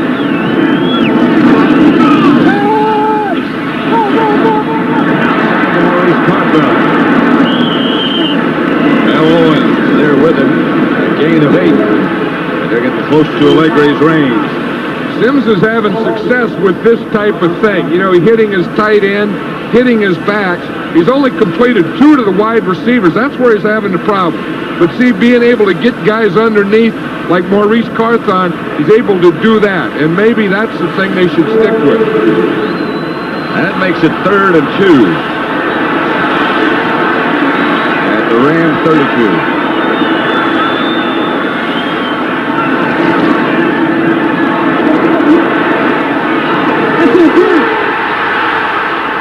The play, but Moan has the ball regardless.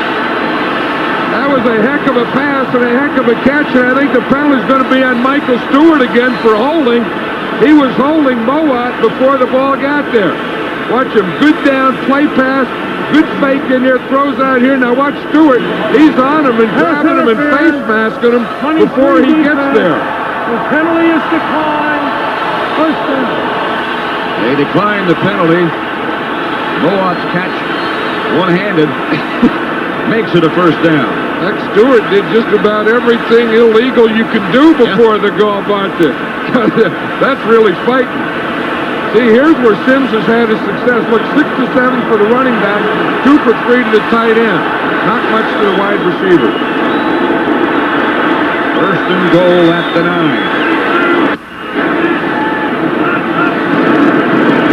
Anderson. To about the 3. Stopped by Strickland. A gain of 5. You know, we always talk about the thing that O.J. Anderson does is get in the hole and move in the hole. Watch him here. Now he's in the hole. Watch, he makes that move right there. Plants a right foot, plants a left foot, and cuts back. That was a double cut in the hole. That's what makes O.J. Anderson special. 2nd and goal. There's Damian Johnson, 68, Pat, in the first time since he had back surgery. Anderson again. Perhaps a yard before he's wrapped up by Mel Owens and Larry Kilm. 3rd down. Well, now the Giants are bringing their receivers back in. One thing you know that if they're going to run the ball in, it's going to be O.J. Anderson. He's the only running back that scored a touchdown this year running. O.J. now has 100 yards and 15 carries. I think this is an area where Bill Parcells either has to decide to pass it on 3rd down, if it's incomplete, kick a field goal, or if you run, you have to say you're going to go for it on 4th too.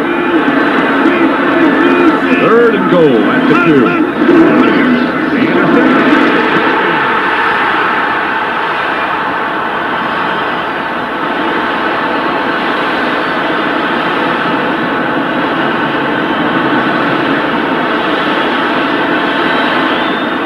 Well-engineered drive by Phil Sims. Some strong running for O.J. Anderson. Maurice Carthon shaken up on the touchdown by Anderson. Carthon made a big play on that drive on his pass reception. Plus the other big play, watch his lead block.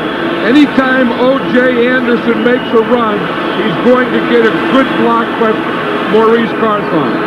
He did. That was a heck of a lead block. I'll tell you, the guy that knows it better than anyone else is 24. Watch it again. Watch the lead block. Here comes 44 right there. Look at that collision there against Kelf. He straightens him up, knocks him back, and that is the hole that let O.J. Anderson get through. This guy, Maurice Carthon, is a real warrior. Very, very valuable. They kept the ball 6 minutes and 28 seconds in that 82-yard drive. Allegre will try for the extra point with Hostetler holding. The Giants have recaptured the lead 12-7.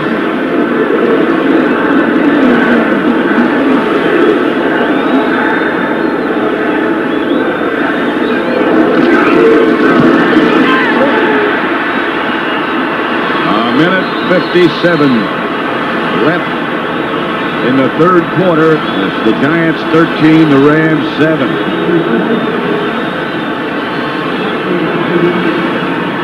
There's a penalty on the extra point, yeah.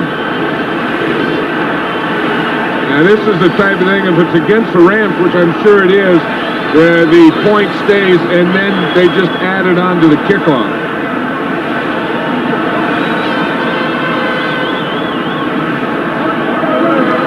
We have a running forward and leaping foul against the defense. That's 15 yards and forced on the kickoff. Oh, boy, is that... What, you caught someone running forward and leaping? And it's 15 yards for running forward and leaping? That's too much on an extra point. Let them have it. They'll tack on the 15 yards on the kickoff. 13-7 Giants. Dumbest penalty I've ever seen. Watch this. They call that running forward and leaping.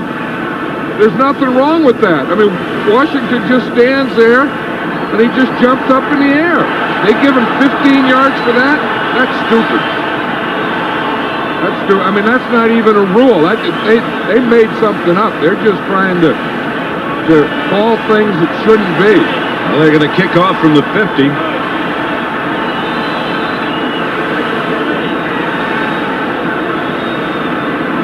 Poor James Washington is just standing up there. He jumps up in the air and they give him 15 yards. That's a dumb penalty. Only the 6th penalty today.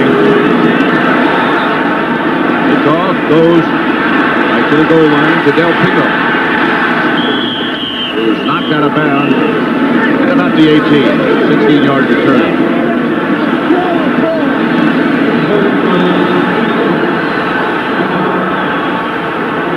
Another penalty flag on the kickoff after the original penalty. Now maybe not. Of course, that really didn't hurt the Rams, too. It was a 15-yard penalty, but they're still, they're getting the ball on the 16-yard. And the only way it would have hurt is if the Giants had decided to go for an onside kick. But what the rule is, a guy can't step forward and jump up. That's dumb. Anderson went in motion. Everett looked in that direction and came back to Ellard and missed him by a wide margin.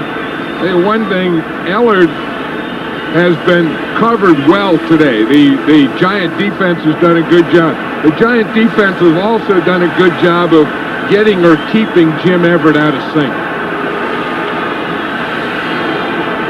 That makes it 2nd and 10.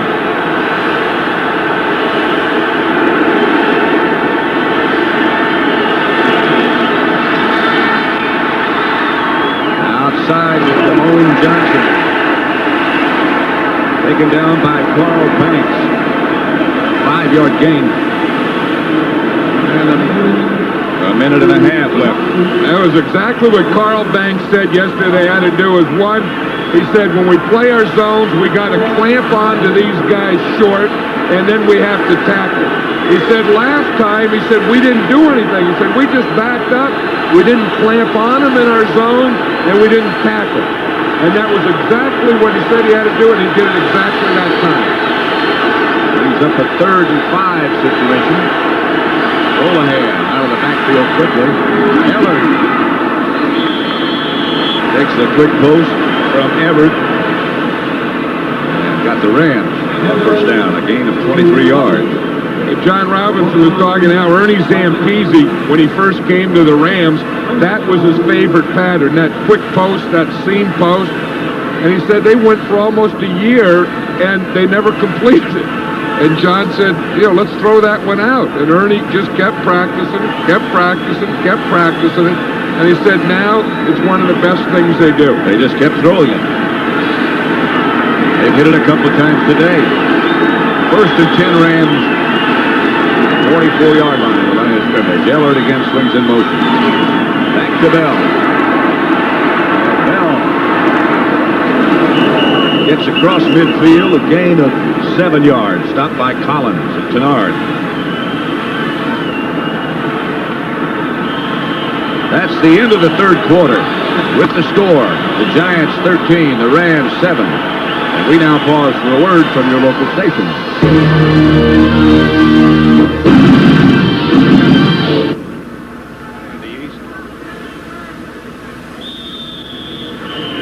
Divisional playoff between the Rams and the Giants. The Giants leading 13-7. One more quarter of action left. 2nd and 3, the winner of this to play the 49ers next week. Everett to Bell. And Bell hammers into the Giants secondary down to the 30 before Tenard trips him up. 18 yards for Greg Bell. You talk about guys who make moves in the hole. Greg Bell did then. There's going to be a collision on the left side. Watch that. Right to the left. Bell sees that.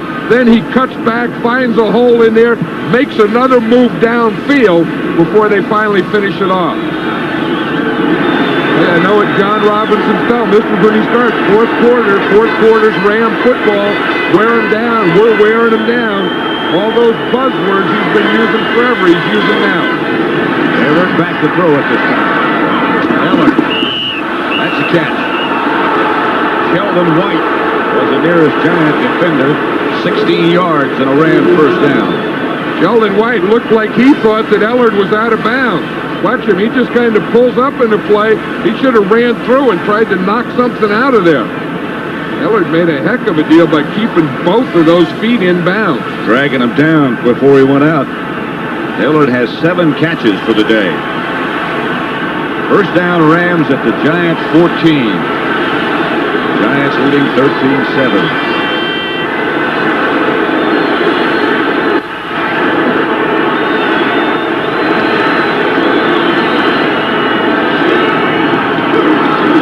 Bell left side. To about the 9. Collins hit him after a gain of 5.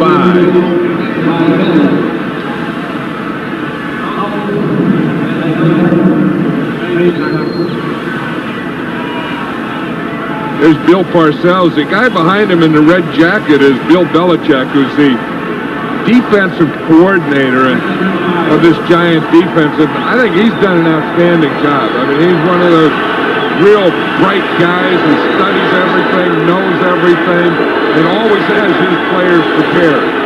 Here's another of those who's been mentioned as a potential head coach. Here's Everett. Threw it away.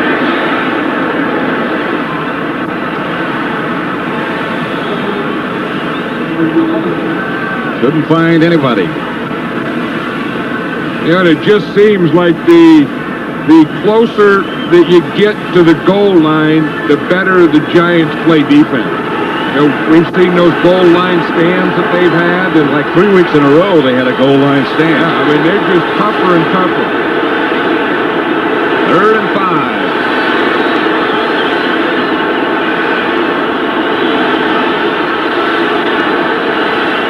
Anderson motion left. Flag on the play. Here's Everett. Incomplete, intended for Buford McGee. But a penalty marker on the play. And I think that could have been one of those penalties, Pat, that the whistle blew. 75 offense before the snap. No play. Yeah, I was going to say the whistle did blow before the play, so it's going to be 5 yards, but it'll still be the same down. And that's what Lawrence Taylor does. In addition to getting sacks and hurries and knockdowns and all those things, he gets penalties. You see, Pankey gets so worried about Taylor there that you start to move before the ball snaps. You see, he's up at the top of the picture there. You see 75? he's getting in position to block Lawrence Taylor before the ball snaps. Taylor gets a lot of those penalties. Keith Millard gets a lot of those kind of penalties. Third down, back at the 10 now.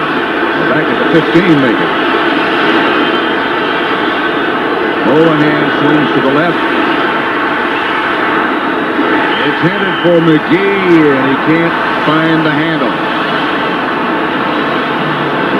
Taylor was again chasing Everett. Yeah, he was there. He was right there. Tom Newberry's blocking him. Watch, they bring the left guard 66 out. That is a real matchup. Taylor's arguing, and he was held. Newberry is an ex-wrestler. He's doing anything he can to keep Lawrence Taylor off of Jim Everett. So the Rams will go for the field goal from 31 yards away. Lansford has only missed once from this distance all year.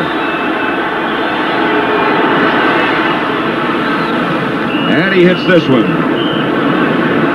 13-10 now is the Giant lead. With 12 minutes and 51 seconds left to play. Lawrence Taylor, Bill Parcells. Coach probably saying, I just need, well, not even a whole quarter. They rewrap his ankle. Well, you know that Lawrence Taylor is gutting it up now. Sometimes you're playing on those things, and the adrenaline really works. And then you still got adrenaline, but you start to get tired. You start to feel these things more. So that's when you get more bandages. You get more tape jobs. You just need anything to get you through this last 13 minutes. Lansford ready to kick it. Meggett hitting to a back deep for the Giants. It's going to be Ingram. Reach back into the end zone and then decides to come out. Brought down right at the 20-yard line. 20-yard return. In the event you might have joined us late, here's the way it happened. First a 35-yard field goal by Allegre, then a 41-yarder. The Giants led 6-0. Just before the half, the Rams scored their touchdown. Everett to Anderson. And then Otis Anderson, a 2-yard touchdown run. The Giants recaptured the lead, and the Rams just got a 31-yarder from Lansford. That's the way it stands now, 13-10, first and 10. Meggett split wide to the left. Then looking that direction. Instead. Out of bounds at about the 25, a pickup of 6, knocked out by Mill Owen. Yeah, that's what a guy like Meggett gives you. You put him in the game, you split him out, and then everyone says, here's Meggett, here's Meggett. They start pointing to Meggett. You run him off, and then you put another guy out in the area that he vacated. So these guys can really help you when you get the ball in their hands, but they can also help you just when they're on the field. It opens other things up. Just by their presence. 2nd and 4. 13-10, the Giants lead it. Anderson did not get enough for a first down. Mike Wiltshire cut him down. Hey, one thing the Giants missed on that play was not having Maurice Carthon in. We've seen that how many times Anderson has picked up plays, including a touchdown, and the lead block has been Carthon. I think Carthon got hurt down there in that goal line when he was leading in there for Anderson. And I'll tell you, this running game will miss Maurice Carthon. Roussan has taken Maurice Carthon's place, 3rd and 3. Anderson has got the first down fumble, and he got it back. Irvin made the stop after a gain of 10. And he got a pretty good block by, pretty good lead block by Lee Roussan. Watch him here. Roussan's number 22 right there on Strickland. He gets that block. That lets O.J. make that cut and then get the first down.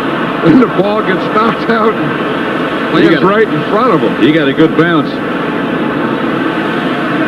Lee Roussan did that same type of thing that Maurice Carthon has been doing. In a busy day for Otis Anderson. Probably going to get busier. Here he is, right side.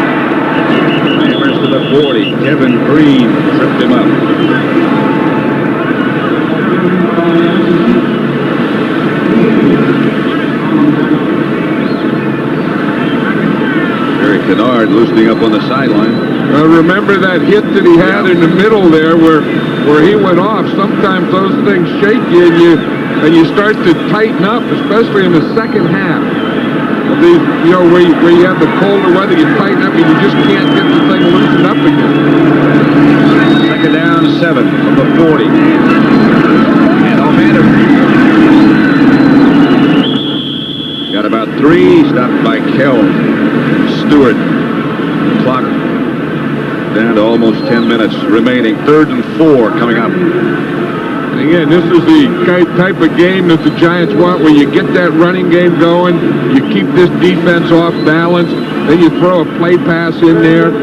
I'll tell you, you look there at Kevin Green, who was the big pass rusher of this Ram team, and they have really kept him pretty quiet today. Big 3rd down coming. Sims will throw it. Batted away by Gray. Intended for Odessa Turner. The Giants will have to give it up. Jerry Gray made that look easy, didn't he? I mean, he just reacted, looked like he was out in the schoolyard or something. He just came in there and swatted that ball down almost with complete disdain. Back, get out of here. Landetta to punt. Irvin back deep to handle the punts for the Rams. A couple of plays ago, they were putting a wrap on Leroy Irvin's knee.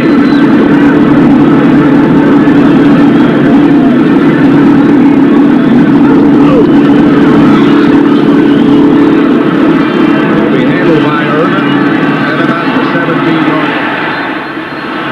Greg Cox down in a hurry. Took him up a 40-yard punt by Landetta.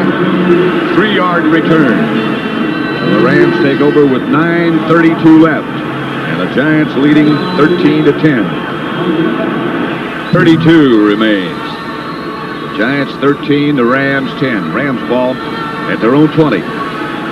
One of the areas that the Giants have improved most is in their special teams. And this 21, Renee Thompson, is one of the best cover guys in the league in all of football. But look, when you're that good, you draw attention all the way. They just keep playing. They say, someone's going to make tackle. The 21's not going to make it, I'll guarantee you. Here's Everett, straight back. Outside to Bell.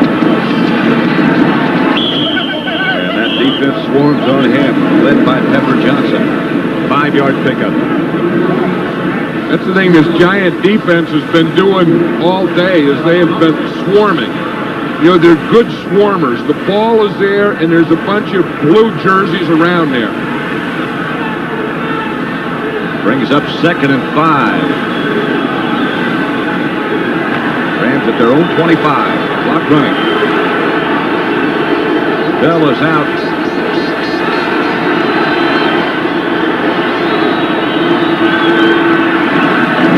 Damone Johnson, close to a first down, almost beheaded by Carl Banks. No!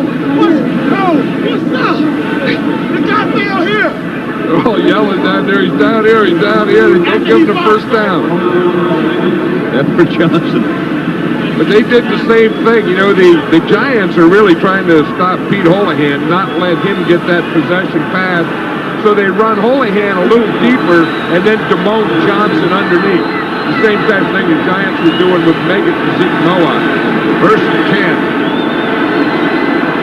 Rams will move it up to their own 30-yard line.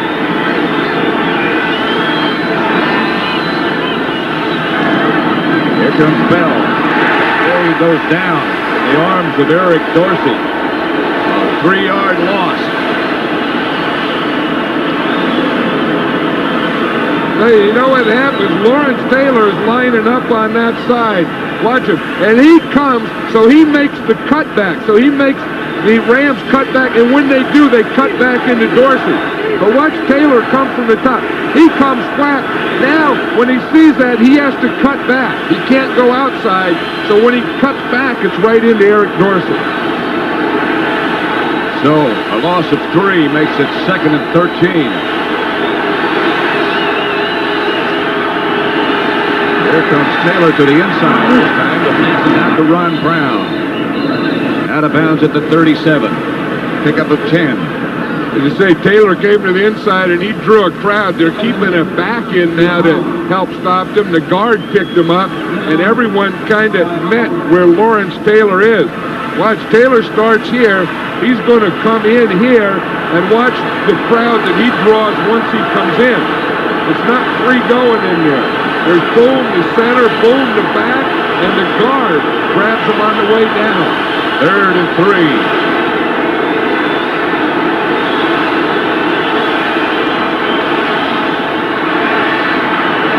Everett gets it out to Brown.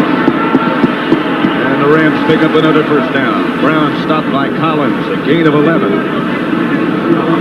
Sometimes Everett is just so quick with the ball. Watch, when that back foot hits, the ball's going to be gone. Boom, whap, right out of there. That's the thing that Ernie Zampese keeps coaching. The way he coaches Everett, he always stands back there right by him and says, let it go, let it go. He said on the Ram practice field, that's all you hear. Ernie Zampese saying to Everett, let it go, let it go. That's the big adjustment he's made. There he is back to throw. Stopped by Pepper Johnson. Gain of 8. The other thing about Jim Everett is he's a streak passer. And he can get cold and go through some cold spells, but when he gets on a streak, he can really keep the thing going. And no one knows that better than this Giant defense.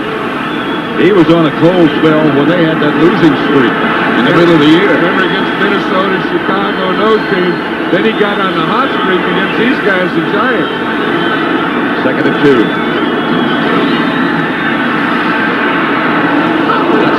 Delmore Johnson gets inside the 40. Taken down by Collins, but another first down. I think we're starting to see one of these Everett streaks right now. That was 6 straight. And, you know, he just carries himself differently. He moves his feet differently. His eyes look different. And he's just a different quarterback when he gets this thing going. And right now, I feel he's getting it going. Right now, he's not quite sure what they want. Confusion's good. Yeah. Clock running, less than 5:20. He never was sure. Now he takes a timeout. The playoff game between the Giants and the Rams. Giants up by 3. Ice on the NFL Today postgame with Brent, Herb, Dick, and Will. We'll hear from both teams in their locker rooms, and we'll hear from Ronnie Lott. Yeah, the victorious 49er. That has to be tough for the 49ers. Well, it's not tough. I mean, they're still celebrating because they're in a championship game, but watching this game, you have no control over who's going to win, the Rams or the Giants. They're both tough teams. They're both tough teams for the 49ers, but who do you want to win? You know, and who are you going to play? And, well, in 5 minutes and 17 seconds of playing, they're going to know. Maurice Carthon with a bruised knee. It doesn't look like he'll be back. No, he doesn't have his pants on anymore. He's sitting out there in long underwear or something. Can't play in underwear. First down, Rams. The Giants 39. That's Willian in motion. It's McGee. And Hooper McGee is down to the 25. Pepper Johnson finally tripped him up. A gain of 14. Good block by Anderson out in front. I'll tell you who has to feel good over there is Newberry and Pankey. They come down, they make good blocks.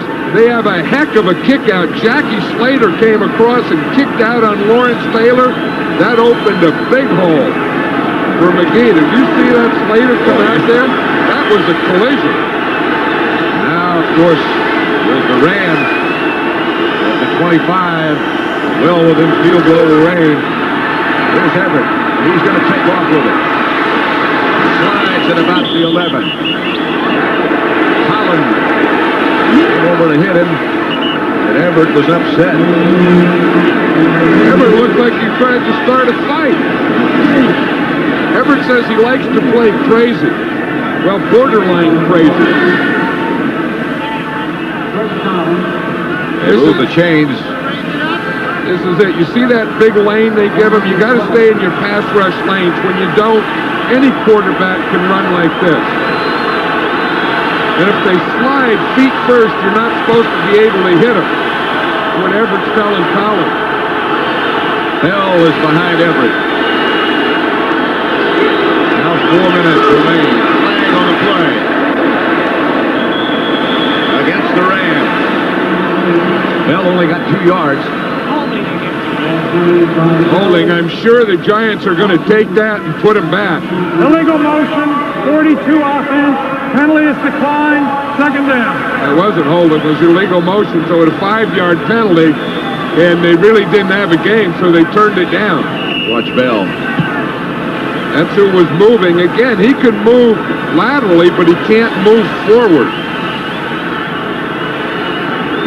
I don't know. 2nd and 8.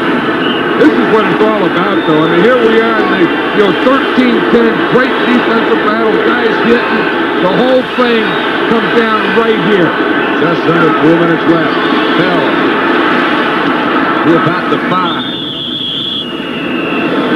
Collins again made the stop. That'll bring up 3rd down.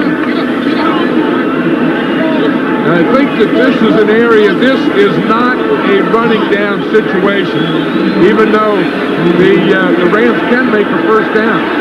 But I think that this is a pass situation. They have to pass. This has to be a passing situation for the Rams. They take Bell out. 3rd and 3. The Rams in a huddle a long time.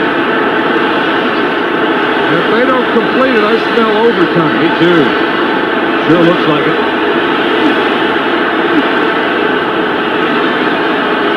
Everett.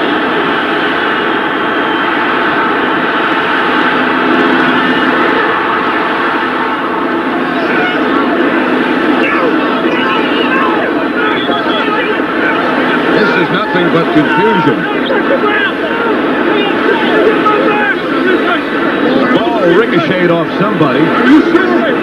Henry Williams, I think.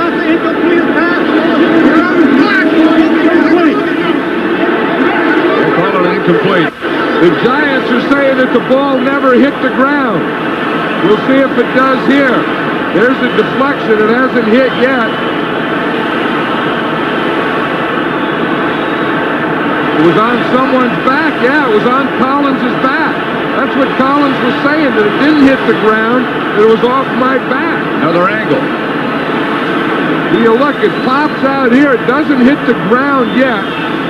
Now it's tipped there. Now Collins, 25, is going to come in. The ball hasn't hit the ground yet. It goes up his back. It's on the ground. It was on the ground before it went up his back. Right. You're right. See, there it pops out. There it goes back. Collins is going to come in. And I think right here, it hits the ground before it goes up the back. I think that was an incomplete pass. Bounced off Anderson first, then hit the ground, then bounced back After up. further review, the play stands as called. Well, we had to look at a lot of angles to see whether that one hit the ground or not. Holohan will hold from 22 yards away for Lansford. This would tie it up with 3:05 left to play.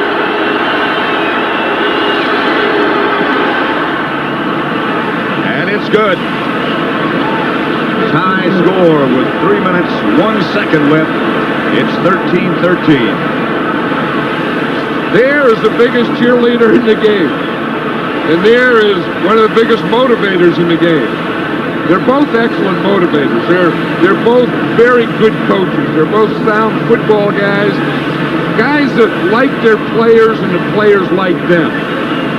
Guys that I think can get the most out of any player. This is a game, really, John, that you hate to see either one of them lose. Well, because they're two of the nicest guys in the game, too, and two hard workers, and two guys that have a lot of success, maybe taking overachievers, maybe taking guys that aren't the greatest players, but get them to play great as a team. The coordinating producer of the NFL on CBS is Charles H. Milton III.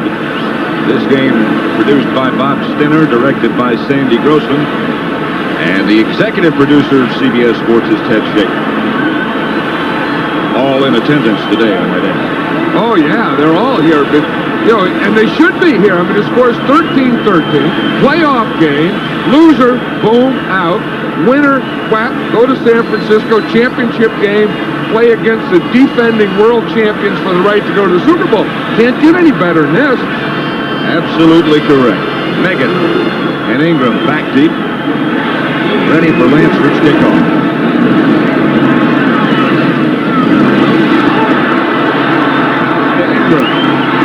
Ingram hurled it out of bounds with 2 minutes and 52 seconds remaining. Again, to summarize, Allegri got it started with a 35-yarder, then hit a 41-yarder. Giants led 6-0. The Rams got on the board in the second quarter to take a 7-6 lead.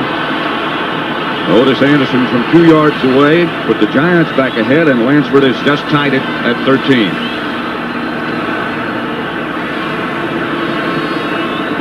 .252 left. Giants have all 3 of their timeouts left. The Rams have only 1. 1st and 10. Megan split wide left. Manuel swings in motion, and Sims goes back to throw it. Screen pass to Anderson, read by Strickland. He was there quickly. Hey, Fred Strickland is a big part of this Ram defense. He's the guy that plays linebacker, and then he plays up in the line. In fact, his position is nose backer. See, that's kind of half nose tackle, half linebacker. And that takes a special kind of guy, a guy that can move well enough to be a linebacker and big and strong enough to be a rush lineman. When he was out during the middle of the year, they really missed him. Yeah, he and Kelton, their 2 inside guys, both missed. They thought that hurt their defense more than anything. 2nd and 18. Sims to throw. For Baker. Incomplete. Urban was back with him, almost had the interception.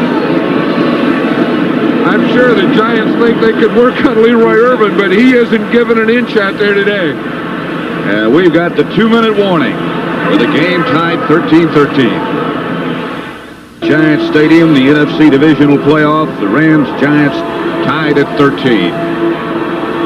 I think this is a big play in this game, Pat. With 3rd and 18, the Giants, again, bad field position. You don't want to do anything stupid. You don't want to turn over here. You don't want to do something like you did just before the halftime. Your defense is playing well. So, now what do? I think you have to take the conservative, safe approach. I wouldn't be surprised if they go to try and get it to Megan underneath somehow. Out of the shotgun. Megan comes out of the backfield. Sims. Pass caught by Lionel Manuel.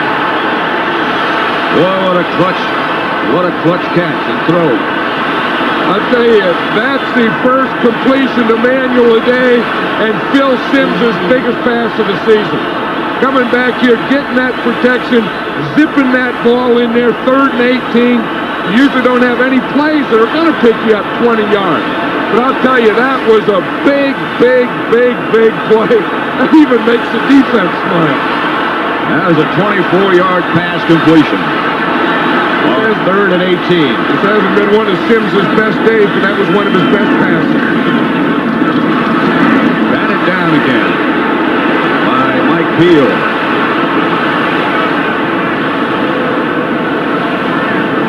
The Ram defense has batted down more balls than I ever remember. Yeah, that's the second one that I remember Peel getting. I remember Alvin Wright getting one. Again, there's pretty good pass protection. They're just getting their hands up there and knocking those balls down. That's the 4th one that Sims has had today. I'll tell you, that 3rd down pass, Pat, that was one of the biggest plays that I've ever seen Phil Sims make. 2nd down and 10. Needs a couple more big ones. Pass quick out to Anderson. Hit right at the line of scrimmage. Another big 3rd down coming up. Michael Stewart up quickly. I think loosening. Yeah, I think think that Ram defense has that play down. That screen pass out there, they're not going to let that happen. This telecast is presented by the authority of the National Football League. Is intended for the private use of our audience. Any rebroadcast or other use of this telecast without the express written consent of the New York Giants and the National Football League is prohibited. 3rd and 10. Again, the Giants have all their timeouts. The clock's running. They're going to have to take a timeout here. 30-second clock is running. Yeah, they had to take the timeout. Phil Simms spent too much time over there talking about it, so they had to take the timeout. A minute and 1 second left on the scoreboard. 13-13. Now, this is still a big play for the Giants. It's not as big as that last 3rd down because the last time they didn't have good field position. Here, they have good field position. Now, Bill Parcells is talking to Ron Earhart up above, trying to get that 3rd down play. The line of scrimmage is the 47-yard line. The Giants on 47. So, out of field goal range. No one can come up when you want it. You know, you have all that time. Yeah. You say, well, how about this? How about that? And then pretty soon you have to say, okay, shut up, everyone. What are we going to do? And Phil Simms still doesn't have it. When you get in these kind of games, with this much time in these situations, you want to make sure that everyone's on the same page. 1:01 left to play.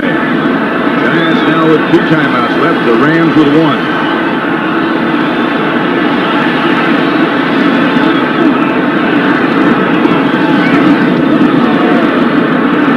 Forced out of the pocket. Chase finally has to dump it. Kevin Green. Oh, and that referee came very, very close to throwing a penalty for throwing the ball away. That time Kevin Green had him. He was right there on him. Phil Simms threw it. There was no one to throw it to. In fact, it looked like the closest guy was his right tackle, Doug Riesenberg.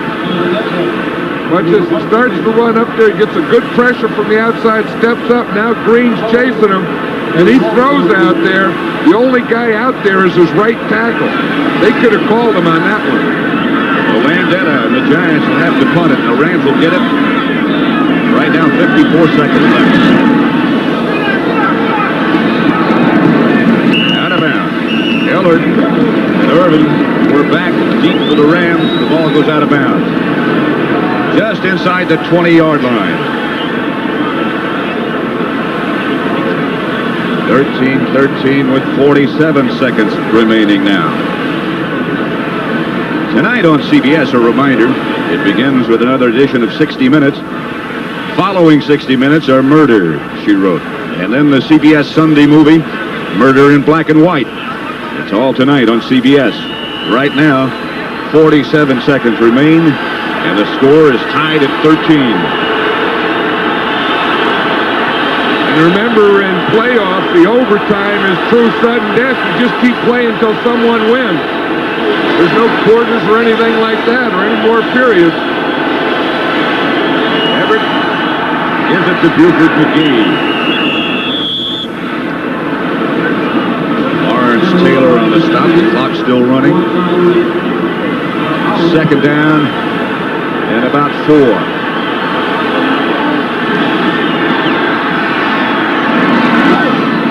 O'Houlihan will have a 1st down for the Rams. John Robinson signaling that he wants the timeout. That's their last one with 20 seconds left. You know, the Rams are doing this drill that we saw them practice here yesterday. This is the same type of thing that they practiced, a 2-minute drill. It's ironic they practiced it going in this same direction. As Jim Everett took the team down the field without any timeouts. They simulated this situation on this field yesterday. They're out of timeouts now with 20 seconds left, 13-13. I think this is a tough thing, too, that the Rams don't want to do anything stupid here. I'm sure you're saying these are our plays, but don't force anything. You know, if you throw an incomplete pass, it's okay. If you take a sack, that's okay. But you can't take a turnover. 3 weeks in a row, the Rams have had to come back east, all the way across the country. New England, Philadelphia now here. 20 seconds left. Give on a draw play to Buford McGee. McGee headed out of bounds, gets the first down with 14 seconds left. Stops the clock. 14-yard pickup. Man, that was a heck of a run by McGee. 1 to get through there, 2 to pick up the first down, and 3 to get out of bounds and stop the clock, because now the Rams are in a position that they can make a strike here. They can either strike for the end zone or they can strike for the sideline. But with no timeouts, they can't throw the ball inside. They got their 3 wide receivers, the 3 speed guys to the right. Everett's going to pick off with it. Gets the first down, but does not get out of bounds. That'll do it. 12-yard scramble, and we head to overtime.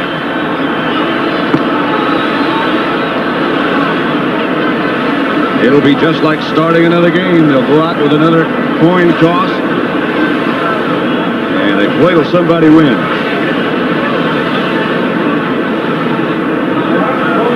Two-minute break between overtime. 3-minute break now at the end of regulation time. 3 timeouts per half. And it's 15-minute periods. First score wins.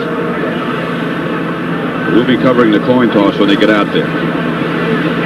You know, and everyone thinks that it's a big thing, the coin toss, and we've studied this in the past, and it's about 50-50. You would think that the coin toss would be very much a factor, since the first team that scores wins the game. Here it is, Carl Banks, Now, Jackie I'm Slater. gonna ask you to 2 call Warriors. balls in the air, and I will repeat what you said. What I repeat is what we're going with. Okay? Up it goes. Here. Heads, he says. Heads. You want the ball. Rams won the toss.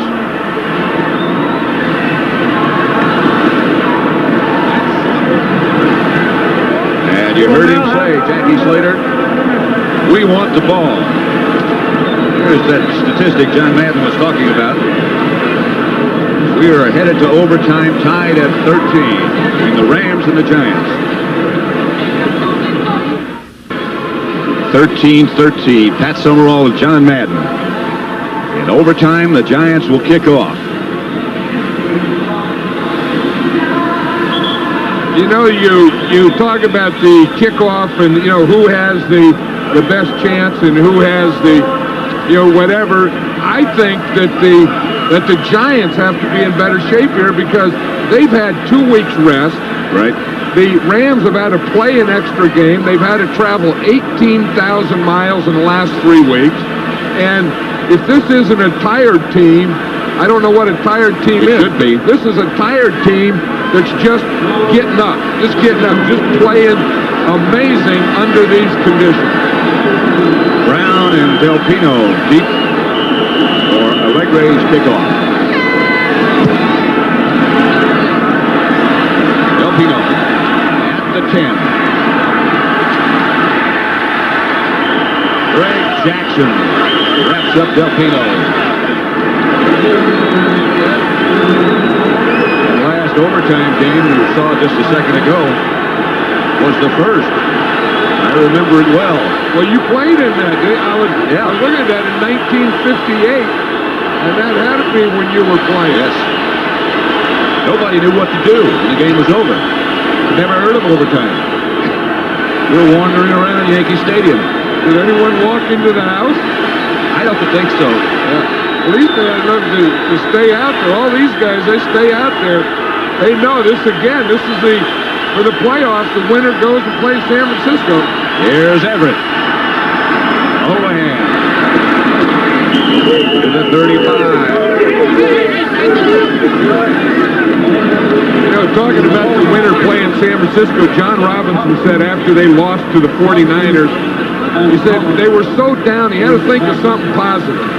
So he told his team, okay, look, 4 more games, and we get these guys again. And that's kind of been their motto, is if they win 4 more games, they get to play the 49ers. Now they're just an overtime away from it. They have a first down at the 35. Here's Everett.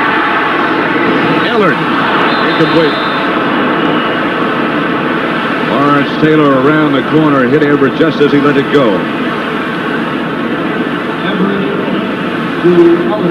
Again, Everett gets rid of the ball so quickly that you can have a good pass rush, but the minute he gets down there, that ball's going. So the best thing you can do is make him throw it when he doesn't want to, and then hit him right after he throws it. 2nd and 10 at the 35.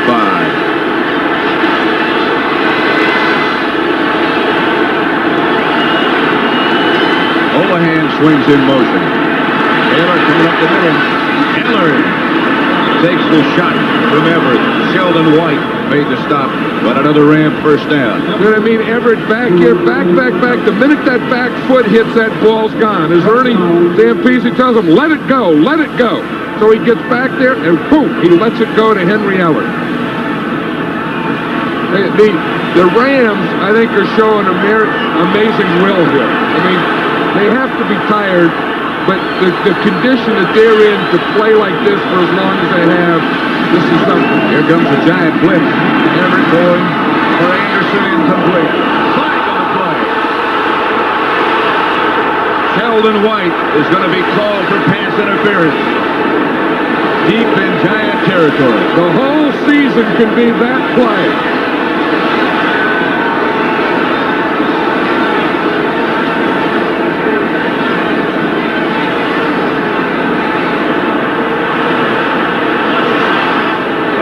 Louis, the referee.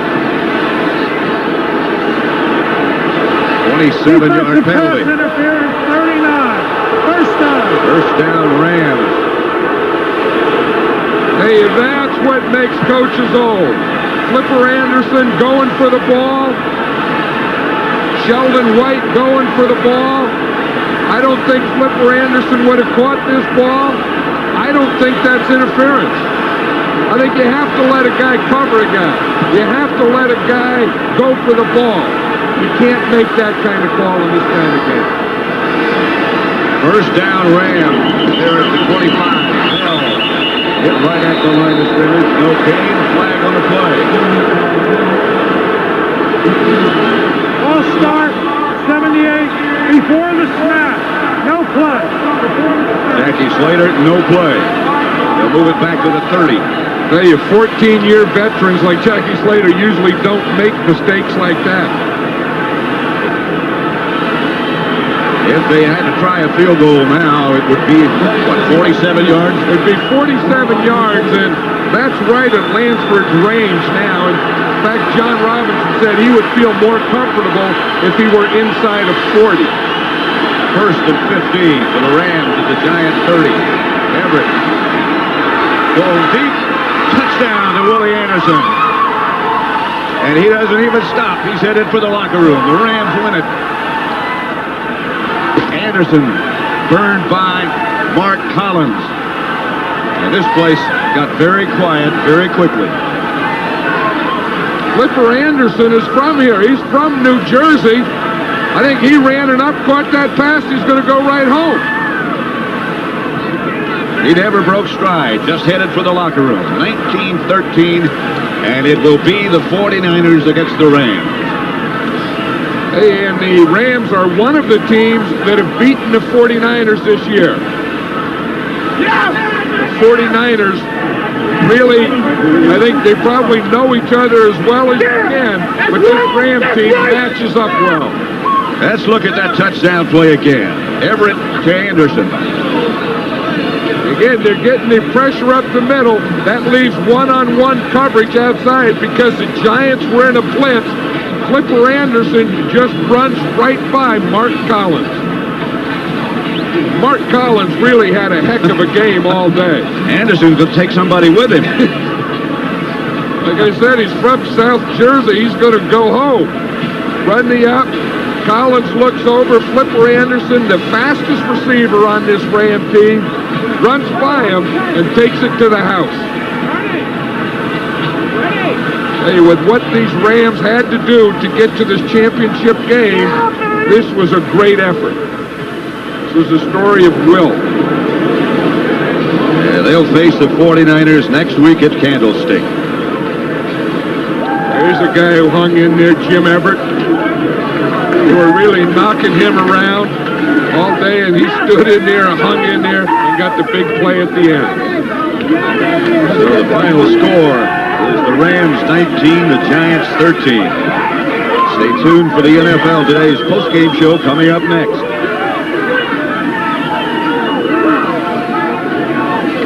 You've been watching CBS Sports coverage of the National Football League.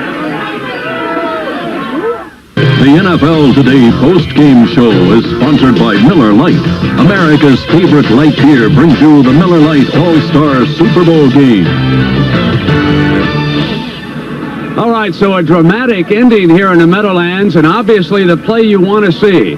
Was it or wasn't it pass interference? I'm going to bring in Dick Butkus now and get his interpretation as to what you felt about it, Dick. Well, it's strictly a judgment call. Now, here you go, but it looks like he was on him on his back a little bit, and of course, White is there arguing about it. The back judge there is calling it, but I think a question of it is whether or not he could have caught the ball. I don't know if that enters the play. It was a judgment call. And, whether or not it was a catchable ball. Right. That, of course, also would be the official. It was a tough call to make in that particular situation. Obviously, if it was interference in the first quarter, it had to also be interference in overtime. But still, I think it's in that marginal area. But then after that, who can dispute what Jim Everett did here? Because Dickey was able to really light up the Giants. Well, he got plenty of time this time, and he was able just to check the guy out and threw it, lofted a nice pass downfield, and was able to hit his receiver. Now remember that one of these passes to Anderson, a sensational interception by Collins, who took it away from him. This time, Flipper got about a yard in front of him and was able to maintain that distance and took it on in. And now let's check in with Irv Cross in the winners' locker room. Irv?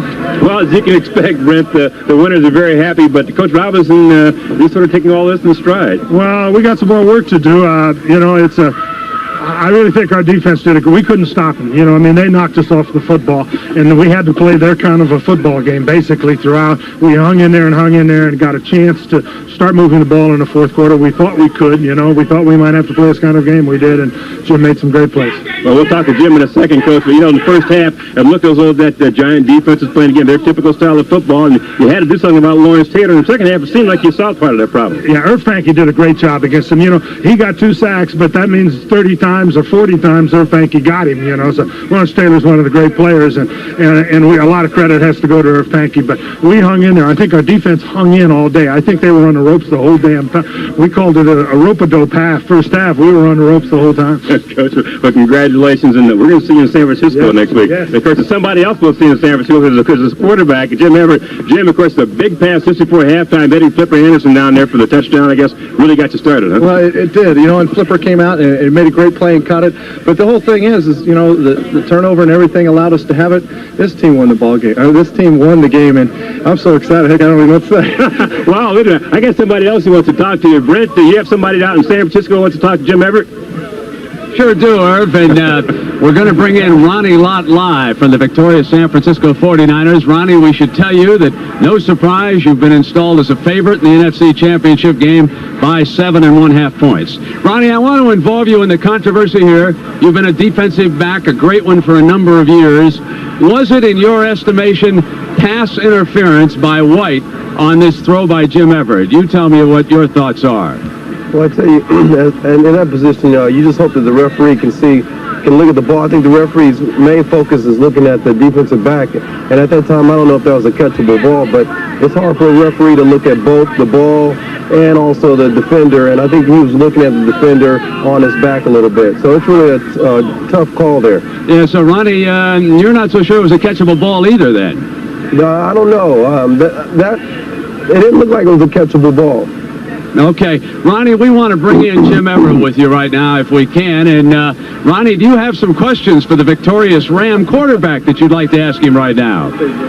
Well, first thing I want to know, well, we ate sushi together. We've played each other twice. Excuse me, we played each other twice. And what are you guys going to do this week? What are you going to do this time? I don't know. Hopefully we can mix it up again, Ronnie. That was, you know, the times we've played, it's been tough games, and you're the best in the business. So, you know, hopefully we can mix it up just a little bit so we can at least hang in there with you guys. Well, I tell you, Jim, you do a great job of mixing the ball to all your receivers, and I know we got our work cut out for us, but we're going to try to do what we can and try to stop you. Ronnie, I know you will. You again, you know, I'm not going to sit here and BS. I'm so happy about getting this win, have a chance to play you. But you know, we'll have a chance to sit down and see what's going on. But you know, at least we have the opportunity to play the best in the business. That's true. Right. Good luck to you guys. Thanks, Ronnie. And listen, good luck to both of you. Ronnie Lott and Jim Everett, two great players for the respective teams who will meet up next Sunday in Candlestick Park in what should be a great game. Two teams that know each other so very well. They have split two games. Remember, the Rams went into Candlestick and won by a point, 13-12, and held the 49ers to 4 field goals. Then down in Anaheim, remember those short passes Joe Montana was throwing to John Taylor that night? And, of course, the 49ers came away with a big come-from-behind win in that one. We'll continue with the post-game show for the Meadowlands on CBS in just a moment.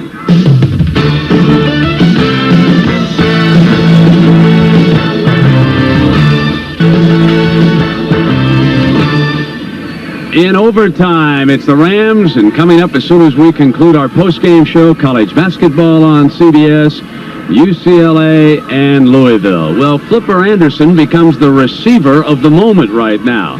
We're going to find out what he felt, was he interfered with or not, and then his winning touchdown reception. Let's send you back to Irv Cross. Irv? Well, we'll start with that first question then, Brent. Were you interfered with or not on the big controversial play in the overtime? Yeah, I thought I was. It was a post pattern, and I came across the middle, and Jim laid it up there. And as soon as I reached for it, I felt the little hand grab me right there. It was right there, Flipper. Yeah. You felt pressure on your back? Pressure, yeah. I felt it was PI. Right there, I was complaining, but you can't see it. Well, you also had some complaints when you came into the locker room. You had a sore jaw. What happened? Oh, Aaron came in running full speed. I didn't stay out there to celebrate with no need. He came in here, and he rushed me, and he tackled me. Actually, I didn't have my pads on. He hurt my jaw. Well, the Giants tried to take the wide receivers out of the game today by running a double zone. Now, you caught a pass just at halftime for a big play, and then later, of course, in overtime, caught another big touchdown pass. Oh, yeah, they were playing a 2-deep zone, and the corners were coming up bumping, the safeties were playing back real deep. And the first one, it was just a big hole right there. And on the last one, they tried to bump, and Jim threw the fade and was there for the touchdown. All right, Flipper. Thanks a lot. Congratulations. See you in San Francisco. Oh, yeah. Brent? All right, Irv, I want to update one story that when the New York Giant assistant coaches came downstairs in the elevator and got in front of the officials' locker room, they were berating the officials over the call. Now, Bill Parcells obviously was angry on the sideline after he heard from upstairs. Let's go back inside to Will McDonough to hear from the Giant coach. Will? Bill, did you have the opportunity to see the play, and what did you think of the call? Well, you know, this game is one that's decided sometimes by things like that, and I'm just proud of my guys. They played their hearts out. They gave me everything I asked for all year, and I'm very sorry that we had to lose this way, but we did, and I wish the Rams well, and I hope they can take it from here. Yeah, and John Robinson said that it was the kind of game where you guys seemed to be playing Giants football, but then at the end it just got away from you with one play. Well, you know, I know it's more than one play, but like I said, I'm proud of the way our guys played. They played hard, and it's just tough right now, Will. Well, Bill, thanks very much. I know it's a tough time for you. Brent, let's go back to you. Yeah, Will, exactly. Such a tough time. It is so emotional. I know John Madden has described that feeling during a game that is